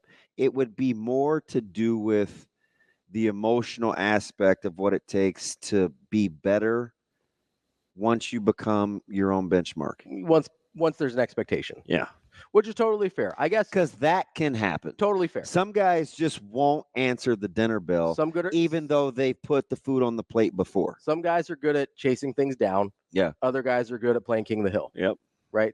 I totally understand that. So there are a couple guys that I think will be interesting. So I mean less individually and more by position group, right? I'm with you. Like you could see I think that is correct. Couple guys come back in a position group, but the position group as a whole move forward. Yeah. Right. I mean, we were talking off air here, and I performed a little exercise for you because we seem to be freaking out that there's not any offensive tackles on this team. But can I say something before you roll into this? That's not to say that position doesn't need to be better. Sure. Because it does. Sure. You got to play better at left tackle. You got to play better at left tackle. I'm totally on board for that. My thought is you've got a lot of guys in the program now that have been playing offensive line for you're going to build the case for development. Multiple years under Donnie Raiola. I know. Do we think Donnie Raiola is good at developing offensive linemen? He has been. Yes, that is the track record we have of him so far. The guys that have been in his room are better year over year for the most part. So this part isn't really opinion. This is you're just going to give me. Yes, I'm not leaving that open for debate. Okay. You go from before Donnie Raiola got here with a lot of the same guys to now, those guys are just better. Okay. Nebraska lost 3 offensive linemen last year, and we didn't notice. Correct. Like that. That's it. I'm not leaving that open for discussion. I'm just not. Okay, but we're talking a lot about we got lots of depth in the interior. We got no tackles. Got no tackle depth whatsoever. What's a good size for a tackle, DB? What's your ideal size for a tackle? I don't know if it's or like a minimum. Like a minimum. I would say let's go 6'5", 310. Okay. That's our benchmark, 6'5", 310. Where are you going with this? Where I'm going is there are a ton of dudes on this roster that fit that profile. You're telling me Donnie Raiola didn't get 2 of them to the point where they could play? You mean could he? Or hasn't already, and we just don't know. Okay. So let's just start here. And I don't even think this guy's going to play. He gets brought up sometimes, but he's a true freshman. I don't think he's going to play. How big do you think Grant Bricks is? 6'5", 300. 6'6", 310. Okay. Right in line with what we would want. How big is Turner Corcoran? Oh, shoot. A guy that we don't think can play tackle. 6'6", 315. 6'6", 310. Okay. How big is, let's see here. How big is Gunnar Gatula? 6'6", 305. 6'6", 305 on the nose. How big is Jacob Hood? 6'7", 315. 6'8", 350. Big boy. Eesh. Big boy. How big is Tyler Kanak? A guy that we've heard his name, by the way. I just saw him. We've heard him be talked about. He's 6'6", 320. 6'6", 325. Okay. How big's Brock Knutson? That's a good one. 6'5"? Is he 6'5"? All right, 6'6"? 6'7"? 6'7". 315. 6'7", 305. Okay. How big is Henry Letofsky? A guy that's only played guard, by the way. 6'6", 310. 6'6", 320. How big is Micah Mazuka? Also a guard. Now, he's probably 6'6", 330. 6'5", 325. Okay. Pretty good. How big is Gibson Pyle, a true freshman? I also don't think he's going to play. Oh, he's a little guy. He's 6'6", 300. 6'5", 295. Okay. How big is Let's see. Grant Segrin. I get the point. Last one. Grant Segrin, another guy that we've talked about. Oakland Craig. How big is Grant Segrin? I'm a huge OC fan. 6'6", 305. Nailed it. 6'6", 305. How many guys just named? Like a dozen? I don't know. Somewhere. It was a lot. Yeah. You're telling me the people that are freaking out about the offensive line, and some of these guys that we like that I named off. Yeah. I named 2 guards. So let's take Latovsky and Mazuka out of it, right? Yeah.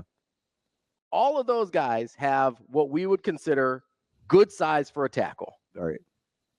We believe Donnie Raiola is a good offensive line coach who has a track record of developing guys at Nebraska. This dude just pulled a DB.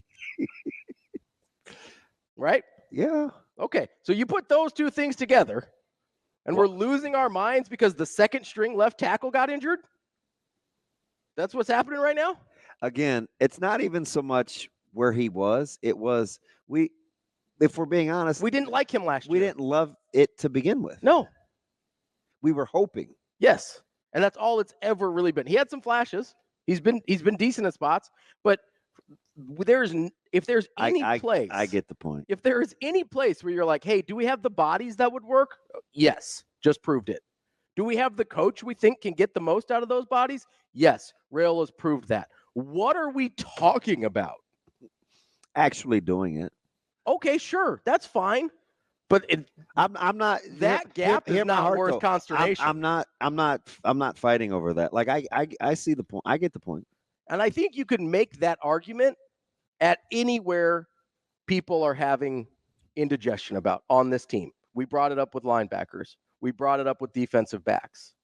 You think anybody last year was like, hey, I'm really going to be excited when Omar Brown plays a lot. You think anybody last year was like, oh, man, we need Phelan Sanford in that secondary rotation? No, they're talking about him on special teams. Guess who was really, really good last year? Omar Brown and Phelan Sanford. Yeah. After guys got injured. Guys got injured that, again, Deshaun Singleton, we didn't care about him until Coach Rule started to be like, hey, this guy's pretty good. He was afterthought. Couldn't open his hips up. Terrible. Not any good. Right? We lose Deshaun Singleton. Oh, God, no. What are we going to do now? Phelan Sanford, been in the program forever. Special teams are walk on. Western Nebraska can't play in the Big Ten. Oh, God, what are we going to do without Phelan Sanford now? You kind of get my point here. They find the bodies, they coach them up, and they're good. Man, that's a big, especially on defense in general and offensive line. Like, I don't know why we have a ton of questions here. Oh yeah. I'm struggling with the idea of we have this many questions. Yeah. Like, you want to have questions at wide receiver? Okay. Although I really like that group. You want to have questions at running back? Okay. You want to have questions at quarterback about, like, is the true freshman going to be good, or is he going to be, Christian Hackenberg? Oh, wait, Christian Hackenberg was good as a true freshman too. But, like, if you want to have questions about those guys, fine. How you doing, guys? We've got track records for some of this stuff already, and we're still losing our minds. Hey, man. What are we doing? It's pretty good on the fly. We got to be better than that. It's pretty good on the fly. Thank you. We'll see what happens. I don't know. I have my moments. We're going to talk to Mitch Sherman from The Athletic coming up next. I'll probably ask him some leading questions. That's fine. But he took our advice. What's that? He talked to James Williams. That's right. Who I told you was the most fascinating person maybe on that team. He is a skinny 250. Man, he's fantastic. He is a lean dude. We will talk to Mitch Sherman from The Athletic coming up next. Kicking off hour number 3 here on Hurrdat Sports Radio, AM 590, ESPN Omaha, ESPN Tri-Cities, KFOR in Lincoln. That's DB. I'm Ravi Lulla. We are joined now by Mitch Sherman of The Athletic. Mitch. Oh, we're loading. Mitch, how are you this morning? Good morning. I am well. How are you guys? Hi, Mitch. How are things? Fantastic. Mitch, we've been talking a lot about kind of the overall tenor of the fan base over the last week or so. Well, now I'm hearing that it's media too, so you should just ask Mitch the question. Yeah. Do you feel more negative about this team than you did a week ago, kind of starting with the Prohaska injury into the closed scrimmage and through the comments the first couple days this week? No, I don't think so. I think we're at that part of camp, and some of the players voiced this yesterday, where it's hard to see light at the end of the tunnel. And I kind of wrote about that in the Athletic this morning. Um, you're not close enough to the first game where like the adrenaline is again pumping, and it's full steam ahead. And you're far enough into camp that the excitement from the beginning is gone. So I think this is something every year where there's a lull. That's what James Williams called it. We go to James Williams now for all of our analysis, but he is. I told that's DB's guy. He's that's amazing. what he called it. But no, I mean, the Prohaska thing for sure is discouraging, and it causes you to take a minute and consider what they have at offensive tackle. It was a thin spot, I think, depth wise before he got hurt, and to have Turner Corcoran out last week was eye opening. But the other stuff, the closed scrimmage does not in any way lead me to think negatively about this team. If anything, that's a positive thing, because Matt Rule is dealing head on with something that he sees as something that he sees that can make this team better and more prepared on August 31st. And I think there have been times in the recent history of this program where that particular topic has not been dealt with the way that Rule is. So I would say I'm optimistic there. Nothing else. I mean, the comments that we heard the last few days, whether it was Friday from offensive players or Tuesday from the defensive guys, Saturday from Rule. Rule was kind of tired on Saturday, I thought, but he'd been living in the dorms for a week and a half. So no, I don't think any different. I think it's full steam ahead. I mean, every team deals with injuries this time of year, and Nebraska's had one of real significance so far in camp. And Mitch, I'm just telling you, like, whether I'm the parent or former player or media or whatever, if I got there and Coach Rule was like, hey man, you got to go back home, and I thought Nebraska was going to win more games, like it was going to help those not win more games, but like he felt like that was the right thing to do, I'm pretty sure I would get back on the interstate and go back home. Like I'm with you. Like if he thinks that whatever's happening is better for the overall product, I don't think anybody's going to have any qualms with that, even if it's at your expense. No, I mean, what are they doing here? What's the purpose of this whole thing? Is it to entertain the high school coaches and former or that guy too? Yeah, I suppose. Yeah, no, it's right. You fit all of the categories, but the former players, high school coaches, and players' parents. Yes, man, nobody checks all the boxes like you, Damon. But it's great when that group of people gets to watch practice. And he didn't shut it down for a week. It was one scrimmage, and then he said he would do it again this Saturday. That's fine. Look, I think part of that was everything that Matt Rule detailed, and that he wants the players to stay in the moment and create a space, create a bubble where they can fix what he saw the week before, the Saturday before, the Saturday night scrimmage. We've all seen the video now that came out in Nebraska's Chasing 3 doc, where Rule pulled him aside and he got on them about leadership and intensity and playing the right way in practice and doing it with fans in the stands the same way you do it when the seats are empty.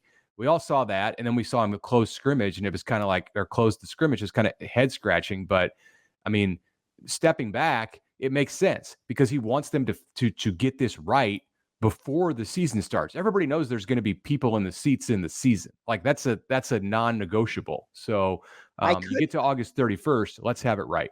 Mitch, I couldn't, but this is the first person. And maybe I just wasn't listening enough because I shut it down. After 2 days, you're like the first person that actually gave context to what we saw in the Chasing 3 thing and pitted against what the desired outcome was. It's not that the team can't function when there's people around. It was, we've seen it one way. Let's try it this way. Let's get a session in, and so we can start to build. Like, that's how I took it. I didn't look at it like, oh, golly, man, you can't do anything when anybody's like, I didn't look at it like that because I felt like nobody had put it into its proper context until just now. And again, I apologize if somebody else kind of painted the picture that you just did, but I think it's important to have the backdrop before we say, you know what, man, this team is it's doom and gloom, man. They're gonna wet the bed in front of people. Like that wasn't the end game. I mean, if you're working to fix the problem, then that's great. Nobody's expecting a perfect product from this team really at any point this year, but certainly not on August 31st. So also, I think it's the middle of August, and but fans, media, players, coaches, everyone, you're kind of at that point where things get magnified, and whether it's a negative or something that's viewed as a negative or a positive, whatever, it's like we kind of all need to get to like the end of next week when it's about to be a game week. And then on Monday, man, it's like a week from Monday, the 26th, when school's in and they're going through all the stuff that feels normal during the season. That's, take stock then. Take stock then, see what it's like, how it feels, what the vibe is around the program. And I think that's a much better indication of how they're going to play than trying to assess it based on a press conference on a Saturday in early August. Mitch, how important is it, do you think, to kind of remember the context of when you hear, whether it's Tony White talking about, not tackling well enough, or where it's Coach Rule talking about making sure we can execute, or whatever the case is. Don't turn it over. Yeah, after the first scrimmage, we turned it over a couple more times than I wanted it to. Like, how important is it to kind of remember? I'm pretty sure no coach in history has been happy after the first scrimmage. Like what? How much does that context matter when you hear those things? Yeah, it's all about context. I mean, this isn't even if you have some of that stuff that happens in the first game. Like, hey, if you primarily play well and win the game, then that's the desired outcome.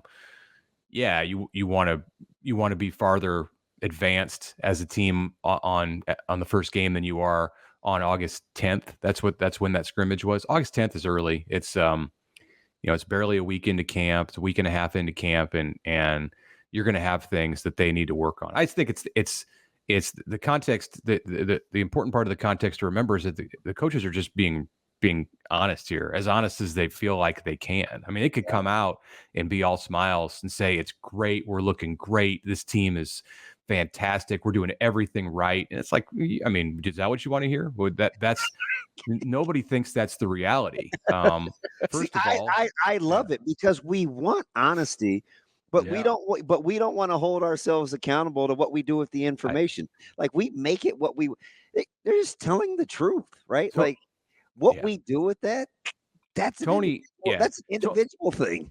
Tony was worked up about their tackling, but I think that my sense is that the defense is having a good camp. Like, I'm not walking out of that interview, and I talked to Tony for a while outside after the press conference, and I feel the same way, or even more so from that conversation. Like, they're having a good camp. So he made one comment, and I think I asked the question, like, what did you think about the scrimmage? What were your takeaways? And he brought up the tackling. Like, almost most coaches, like, if they're being honest, on August 10th, on a scrimmage that happened August 10th, those are the things they're going to stick in their mind. That's the kind of coach that Nebraska wants, is the one who is remembering the one thing or the two things or the three things about a scrimmage on August 10th that he didn't like, instead of reveling in the fact that they had a pick six, or whatever, forced another turnover, or I don't know, rotated well, didn't have penalties. Like, yeah, that's great. You did something good. But the coach in him, and I think in all of them, is going to probably dwell at this time of year on what they didn't like and what they need to see improve. Especially when it's like one of the three things that he recruits, right? Competitive toughness. You have to be able to tackle, and you have to be tough, right? Like, so when you don't see one of those three pillars, three, and you're just like, it sticks in your craw. Like, I could have just appreciated him being candid. We're all that way. I mean, I think, like, yep. I coached my son's 13-year-old baseball team, and in March, when we're getting ready to play our first games, or February, like, I walk out of practice and I'm thinking about the things that I saw that need to improve, not the stuff they did great. Like, we'll get to that. That's fine. Like, that's going to show itself in the games in this football context. But like, what you probably need to be thinking about the things that need to improve. We're talking with Mitch Sherman from The Athletic. Yeah, Mitch, it's kind of funny because I'm pretty sure every team that I ever coached at some point during preseason, I thought to myself, God, we may not win a game. Mm-hmm. And I don't think that's the message we're getting from Nebraska coaches at all. But yeah, that's what you tend to focus on. Yeah. That's kind of the mindset of most coaches is you focus on the things you need to improve on, not the things you feel good about already. For sure. And so I think that's an important context for people to remember in this little discussion here. Go ahead. Oh, I was going to say, so Mitch, I got to get back to the whole James Williams thing because I think he's fascinating and could easily be a poster child on a multitude of levels for development and a caring versus coddling culture. Like when you're looking at some of the immediacies of the takeaways from James Williams, what were your initial thoughts? Well, I didn't know that he was like that. Maybe you mentioned it to me. I heard you say before we came on that like you told me to talk to him, and I only talked to him because Keith Mann and his staff put James in front of the microphone. I mean, I'd be happy to talk to him outside of that venue because I think he's an intriguing piece for Nebraska this year with his pass rushing ability and the fact I actually think it was BC. I think it was BC. I told that too. Okay. Yeah. I'm glad you said it, and it was great to have a few minutes with him.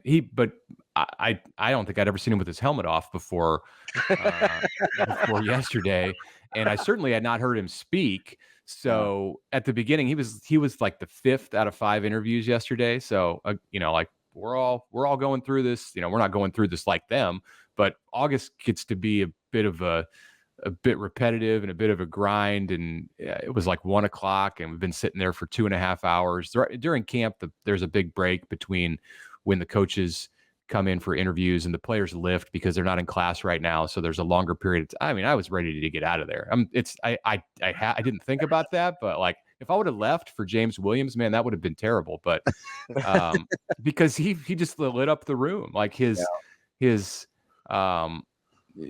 like genuine nature, and I mean, no cliches, all just like very, very, it was refreshing. I love the part where he said, we've got this kid, David, who came in and he's like 6'8" and 270 and he's huge. He's from Germany. Like we didn't know who he was talking. He was like introducing him to us. Oh, I didn't. Thank you for telling me that. I didn't know about that. There's a little bit of an innocence, I think, to the way that he approached that. Like, yeah, I know, we know, James. Like we've been following this, along with a million people in the state of Nebraska. So I just thought he was a breath of fresh air, and like him talking about his weight gain stuff was cool too. During the player panel on the visit, he was the only guy that sat up there and ate on stage. Like he has to always be eating. Yeah.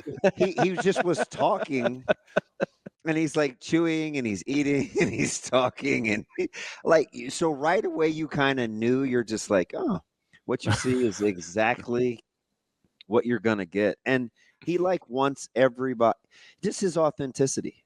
Yeah, I think is very, very endearing. I love the fact you put it as a breath of fresh air because he lets you in there, even though you could judge it if you want, but shoot, he doesn't care. No, he's gonna be fun. You root for stories and for people in this profession, and I want to see him do well so we get more opportunities to hear from him through the season. Me too. Mitch, I'm going to switch gears on here a little bit. You put out a tweet a couple days ago kind of outlining the Huskers on preseason watch lists. Okay. And I was curious, if I had told you a year ago that Nebraska would have 2 offensive linemen on preseason watch lists for national awards, what would your reaction been? I would have been surprised. Yeah, I would have thought like, okay, which guys came back? Are these new players? Are these players out of the transfer portal? I think I probably viewed Ben Scott when he came to Nebraska as like a 1-year guy who would then try to use that as a springboard to the NFL, which he could have done, but then chose to come back. Bryce Benhart wasn't on our radar as an awards candidate last year at this time. We forget but he'd had struggles that were, in plain view for everyone to see, and then went out and had a good year.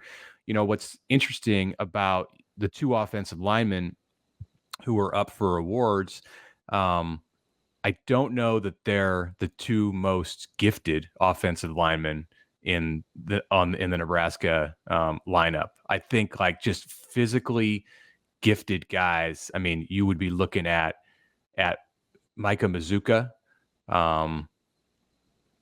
Then I would probably put Benhart and Scott. But I mean, Justin Evans, despite not being as big as the others, like is as solid of a lineman as the people we're talking about. So it's not just like they have these two who are somewhat surprising us if you're looking at it from a year ago to now be on watch lists. There's four, or we'll see about Henry Lutovsky coming back and Turner Corcoran taking over at left tackle, but they have a room with the ability to turn things into a very good offensive line. Mitch, let me ask you something. If Nebraska's where they want to be at the end of the season, do you think the staff feels like it will be more about Dylan Raiola or less about Dylan Raiola?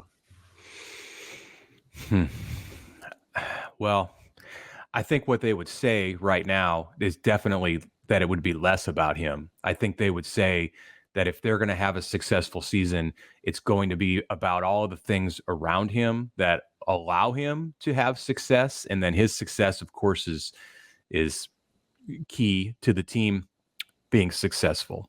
In a truly honest situation, it's probably more about him than they want to let on. They don't want to put that on his shoulders. A year from now, sure, you can say he holds the key. As a freshman, I don't think they want to say it. I think that they recognize it. And it's not like it would be an outright lie to say that it's more about everyone else, because there is a lot of truth in that. And ground game, receivers, O-line. Okay. Yeah, if you don't have the other stuff around him, he's not at a spot in his career or his development, in my opinion, where he's just going to go out and carry the team. He's not going to will them to wins. I don't think. Like, he needs help. But that said, look at the quarterback play last year, and things in other areas are much improved with this team. Receivers sticks out for sure, but the quarterback spot needs to be a big upgrade, and he holds the cards there.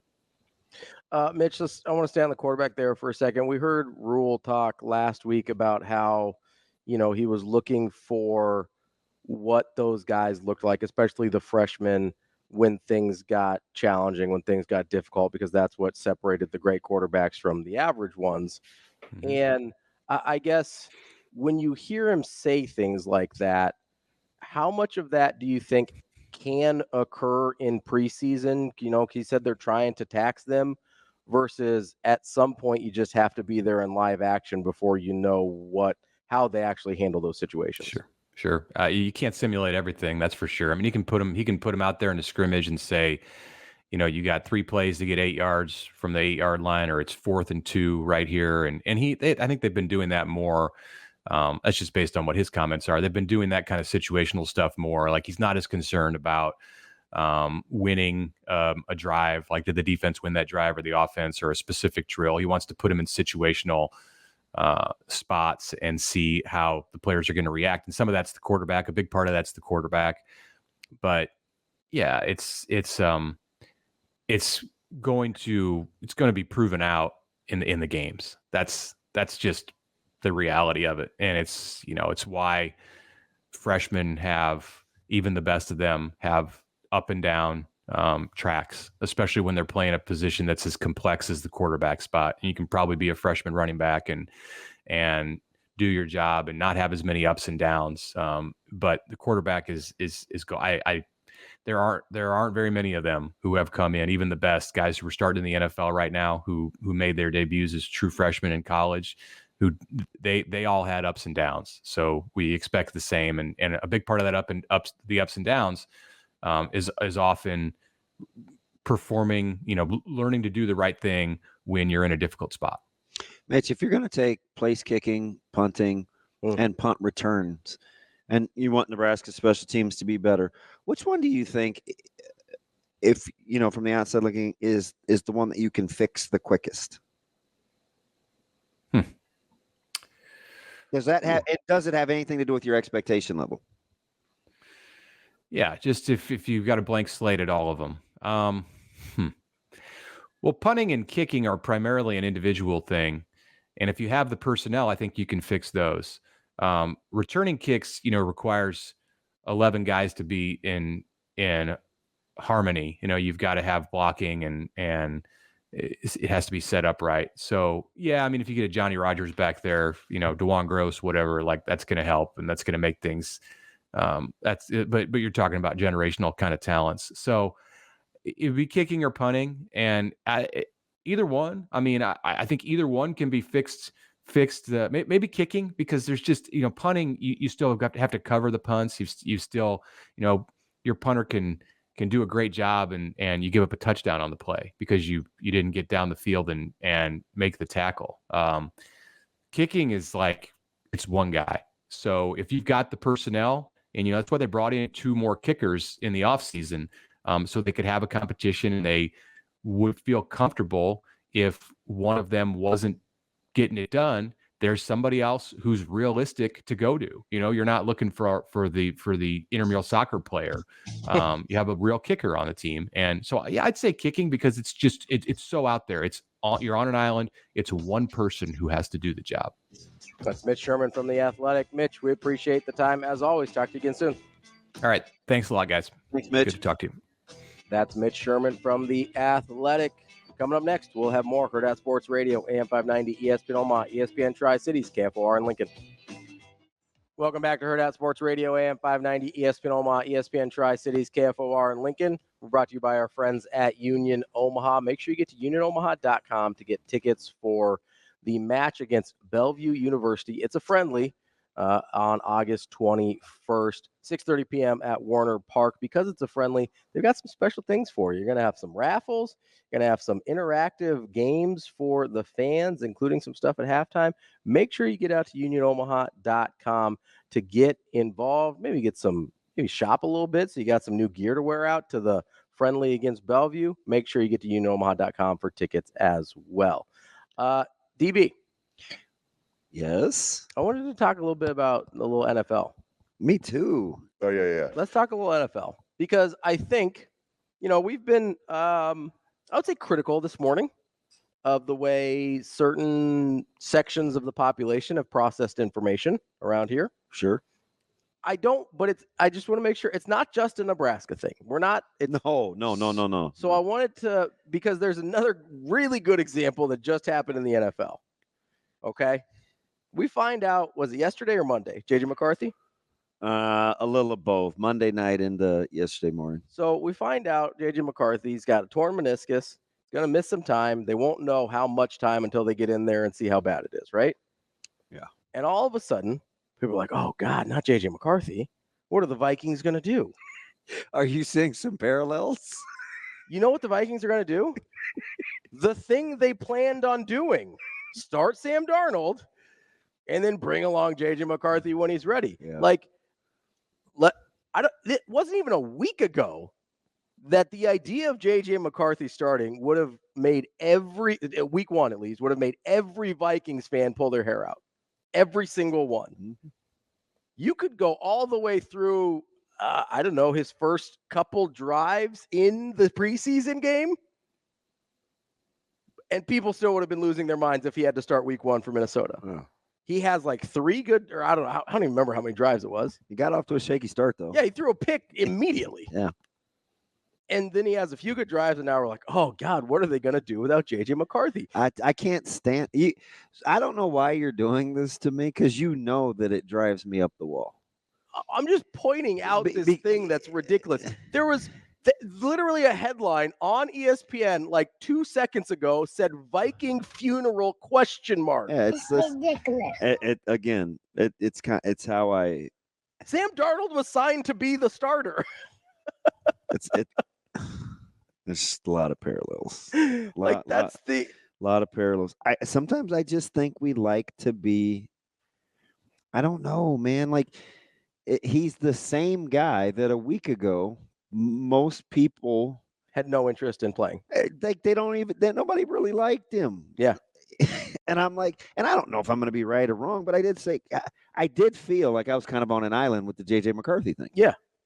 And listen, I'm more than willing to be wrong but I just think it's more than just about the physical. It's kind of why I like Bo Nix, right? And you don't. I don't like Bo Nix. I like McCarthy more than I like Bo Nix for sure. Really? Yeah. I didn't dislike McCarthy. I didn't think they probably wanted him to start this year. Yeah, so I thought the Darnold signing was but good. I do think you're right though on the plan. Like I think the plan. This was the plan, especially if it's a trim, right? Like if you can snip it. Yeah. You don't have to. And it's going to be 3 or 4 weeks. Yeah.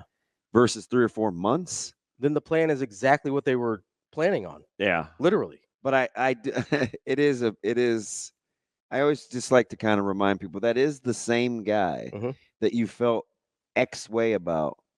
Like, oh, they got him on Friday. Yes. On Saturday. It's still he's still the same during guy. the game at a certain point. Yeah. You felt this way. Teddy is still the same guy on Saturday that he was Monday afternoon. Yeah, he was the same guy. Yes. Okay. I like, yeah, that's that kind of stuff bugs me. It's the exact because I just hate waffling to fit the mood. I just need us to have a longer memory than like 7 minutes. Because sometimes we just want to be. We want everybody else to be accountable for what they say and do, but like we just get to feel however we want to in the moment. Like everybody. I just need us to have a little bit longer memory than what's happening immediately in front of our face. Yeah. Because if we did that, we'd be like, okay, like, yeah, we didn't necessarily feel that great about Teddy as a starter or the guy we had to count on. We didn't necessarily some people, right? Yeah. He wasn't working with the one so far in fall camp. The rule has always said that Corcoran is a tackle. Like all of these things are still true. Now we can be heartbroken for a player and a person and be a little concerned about depth and not jump to, oh, who's going to play left tackle? Oh God, what's going to happen? Like Turner Corcoran's going to play left tackle. He was working with the ones. Same as Sam Darnold may be the same Sam Darnold that he has been, where he only looks good for like very minimal stretches at a time. Yeah, he's a guy who is physically you would create in a lab to be a quarterback, but for whatever reason, when you put him out there, it's kind of just meh. Now there's this other part of me that wants to see him with O'Connell. Yeah, that's fair. And like with quality play calling and quarterback coach. Darnold's a really interesting one because there's we think we have all the information. Yeah, there's two things I think are true at once, right? We think we have all the information. He's also had largely terrible situations. His first not terrible situation was probably last year when he was never going to play unless something happened to Brock Purdy. Yeah. Right? Like maybe he did get a lot better last year, but we have no idea because Brock Purdy was really good last year for the 49ers, right? Like maybe he finally got in a good situation, but we just didn't get to see it. And so maybe now we actually get to see it with Sam Darnold. Like it's not like it hasn't happened before. That will be an interesting case study because we're going on 5 years of data, right? Is it 5? You know who? 6, 5? We're 4, 6, 8. We're usually past the point whether you know on a quarterback like you have or your mind made up. Yeah. But there's another example, not just because he's a San Francisco guy, but Alex Smith is a really good example of this. Terrible situations for the first 4, 5, 6 years of his career. Gets with Jim Harbaugh, all of a sudden looks like a pretty good quarterback. Gets with Andy Reid, and all of a sudden we're like, really? They're drafting Patrick Mahomes? Alex Smith's pretty good. And like we do see this happen. Situations on quarterbacks matter. Yeah, he's going to be very, very interesting. Yeah, I'm rooting for him, honestly. Me too, because I've always liked him. Yeah, well, you're an SC guy, you know. There's SC guys I don't like. You big Sanchez guy? No, never. At no point was I Mark Sanchez. The Sanchez? No, I never liked JD Booty. Did you like? Although I did just watch them against Michigan. Yeah. God, there was some talent on that field because it was SC Day yesterday on Big Ten Network. So I watched that 08 Rose Bowl. Oh yeah. Yeah. There were some fellas. And how was Steve Smith an early afterthought at USC? Dude, Steve Smith was really good at USC.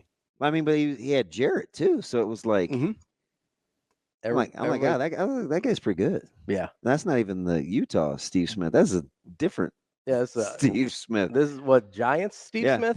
And but one thing didn't change on the rewatch over 15 years later.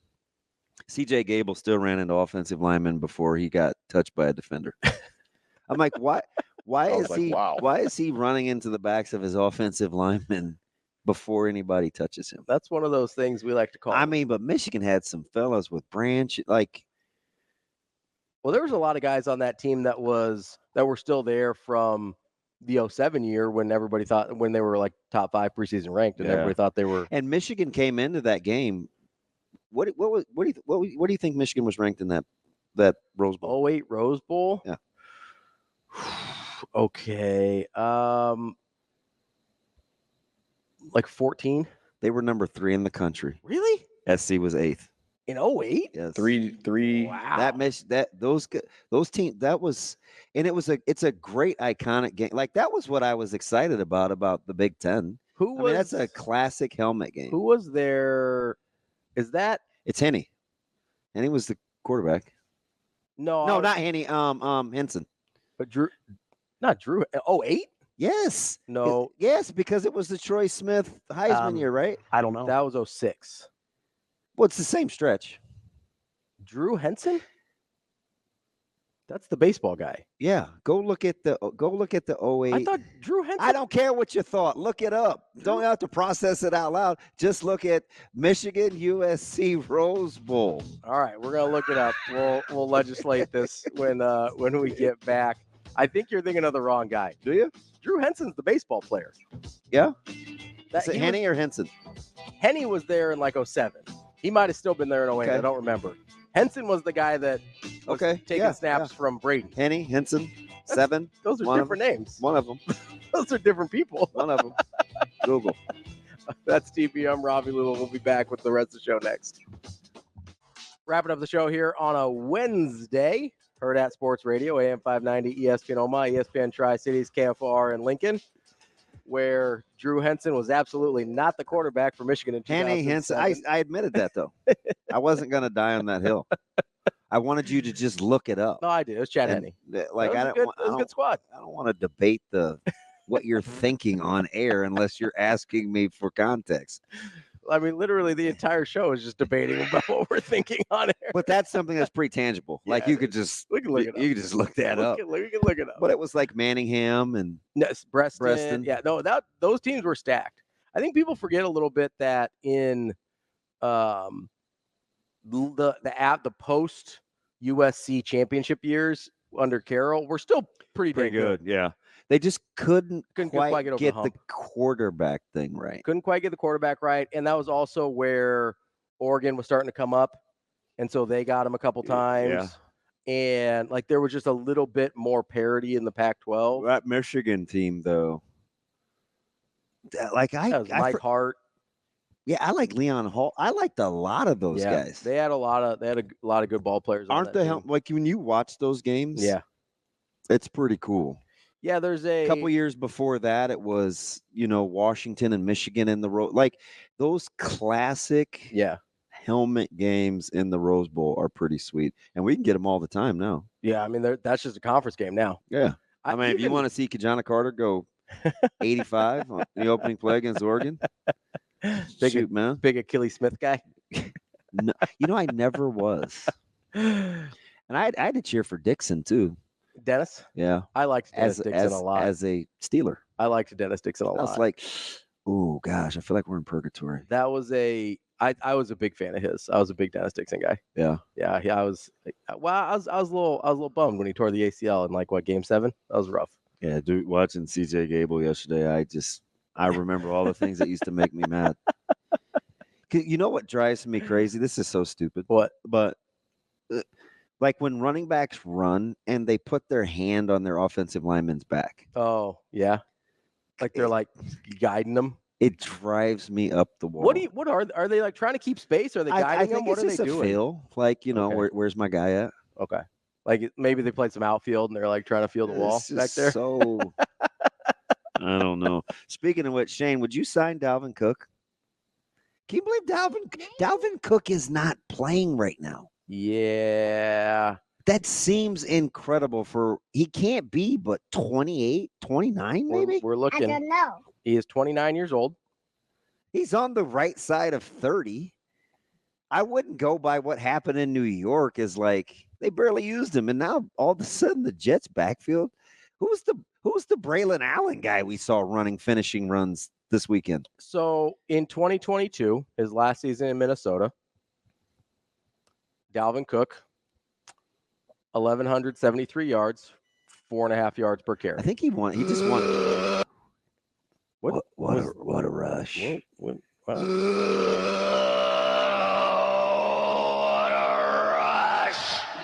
That will never, ever get old. So that was Ravi is not here for wrestling. That was Dalvin Cook back in the day in 2022.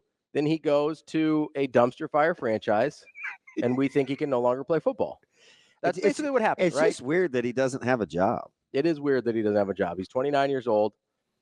You are basically just betting on, okay, last year was a weird fluky deal. Maybe his and you get him for nothing. His asking price was a little Last high. year. Yeah. It's not anymore.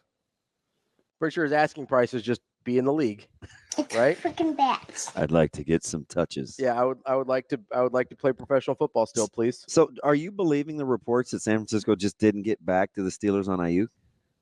I'm believing the reports that Ayuk and the 49ers are pretty close to getting a deal done. We're just talking. So that's what happened. I think so. Pressing. I think Pittsburgh got left at the altar a little bit. We all bring bags, Sometimes right? that's a good idea. I mean, save you the drama. At least 50% of my marriages would have been a little bit better if that had happened. Man, there's no shortcut to it. At least, just 50%. There just isn't. No, so there's a. I think there's. They know what that is about. I think maybe the plan all along was for Ayuk to squeeze as much value out of the 49ers as he could, and can't pay everybody. They're gonna try. Yeah. In an effort to be a component of their leadership acclamation. It'll be really interesting for me when Brock Purdy comes up. Hey, I'm really interested / concerned. Hey, can I ask a question? Speaking of the former Niner, how surprised were you that Harbaugh is no longer the honorary captain for the opener? Not surprised at all. Would that not have been awkward? I was surprised when they named him that. I was like, that's gonna be weird. Surprise, surprise. What is the guy with the no-show clause? I'll say, does that count under the show cause penalty? It's like you can't be on the field. What does this word at the end of this mean? In an effort to be a component of their leadership acclamation. Getting accustomed to. Okay. Like acclamation. Sometimes you need to get acclimated to working with Ravi. You have to have a couple of practice runs. Positive results, negative results, etc. Yeah, it's not for everyone. So my man said he meets with his quarterbacks for 30 minutes so he doesn't have to assume their leadership capabilities. Yeah. If you want to be a leader, you need information. Mm-hmm. I was like, how come nobody else says that out loud? Well, he might be okay at what he does. He said he didn't want to leave anything open to interpretation or guessing. Man, we're just talking about a myriad of issues, man. Yeah, I liked that. I really did. I did too. Because it's one of those things that sounds like common sense, but nobody actually does it. And I mean, it's Russell. It's not like you're teaching those guys how to be pros. You're teaching them the Steeler way. Yeah. Well, and there's also just stop fumbling the football. Well, that sounds familiar. I'm sorry. It's only got 38 of them. What? I think there's a lot of problems that occur in life and football and everything else where we make assumptions that people are on the same page as us just because we think that's the logical and simplest way to do things. And we end up in trouble because that not everybody thinks the same. And it's like the premise of every single rom-com ever. Like if you had just had a single conversation, the movie wouldn't exist because everything would have been resolved. How do you get to rom-coms? What do you mean? You got to be continually How you listen to Mike Tomlin and think rom-coms? I make strange analogies in my head, DB. I don't know if you're familiar. So as Shane will tell you, I didn't know what people were referring to as a rom-com until probably this COVID year. Oh, that's we pretty talked late. about a lot of things other than movies or sports. That's pretty late in the I think game. it was like 2000, right? Or 2020, Shane? Well, we figured out what a lot of things is the accommodation thing. What does bolstered mean? Bolstered. How about improved? Rom-com. How about improved? Can we say they're improved? I don't know, Dion. Can we say they're improved? Improved. How about improved? Travis Hunter doesn't think they're improved while he's playing He the video almost game. went to his regular guy voice too. What is bolstered mean? What does bolstered mean? What does bolstered mean? I've never used that word a day in my life. I don't know if I believe that either. I mean, no, he was just being difficult because he's Dion. Stop. Some of you don't even have chemistry at home, but you go there every day. I don't know. He slipped right back into his Dion voice there. Love and admiration for one another. Kind of like Kamala Harris being from the South. You guys use it all the time. What is it? What does bolstered mean? You're gonna ask. Stop. Pressing. Oh, They know what that is about. You know, you can be two What does bolstered mean? You can be two things at once. I immediately thought of Kelly at LSU. I was like, yeah, this ain't gonna go well. Snap out of it, lady. What is bolstered? What does bolstered mean? What is bolstered mean? I'm just. You're happy about paying Ayuk money potentially? I don't know. I haven't decided. I think it's better than. I think you're right back to square one if you have to. You better move off of Samuel. I think it's better than not having him on the team this year. If you think you can win if you're the 49ers, you think you can win the Super Bowl this year, you have to sign Brandon Ayuk. And then you figure out the rest later. Like because your window with McCaffrey is probably getting smaller, right? Yeah. As he gets closer to the wrong side of 30. I don't know. You're going to get another year where nothing's wrong with him? Well, that's what I mean. Like you're betting on health that again. was last year. You're betting on health again. You're betting on age of running backs. You're betting on a lot, right? So I told you my dark horse yesterday, right? I don't know. Did you? Yeah. It's Green Bay. I think Green Bay is considerably better than I feel like that's the rest of the league thinks. Team a lot of people are on. Yeah. At least their offense. Well, who are they going to jump? The Lions? That's everybody's trendy pick. No, you're exactly right. Well, I mean, you can play a wild card. You don't have to. I mean, you can win a Super Bowl as a wild card. There's six of them, right? I believe so. 6 teams? Yeah. Wait. 8? Yeah. 6? Come on, math. Yeah. Damn, where's Jamie when I need him? Wait, I want to know this before they get good and you're like, well, so do we think that a lot of people are on the Green Bay Packers? I think I do think that's a pick that people like a lot this year. Okay. I think they're pretty popular. Then I'm going to move off of that. Okay. I mean, you can still think they're good. Then it's not a. But I don't know if it's a dark horse. Was kind of my point. That would be like my Rams. Rams, I think, are a dark horse. Yeah. Yeah, I think that's fair. I think they're in that category as well. Yeah, I think they're a category where they could. I don't hear anybody else saying like, oh, watch out for the Rams. They might be good this year. It'll be good. Yeah, I think they could be for sure. And I think Seattle. I didn't say that about the Raiders. I think Seattle's a prime regression candidate. There's a couple of those. Yeah, I think there are. So that's Los Angeles makes sense to me. I'm gonna say one that I think could go from worst to first in their division. And it seems kind of laughable because I don't know if they can protect the quarterback. It seems like the Commanders may be better than we think. Ooh. Doesn't it? Maybe. And it's a revolving door in the NFC East to win the title. Yeah, I think there's that door's open. That door's open. I don't know if I've landed that plane yet. I got to look at it. I don't know. We'll work on it. That's DB. I'm Ravi Lulla. We'll be back tomorrow on more Hurrdat Sports Radio.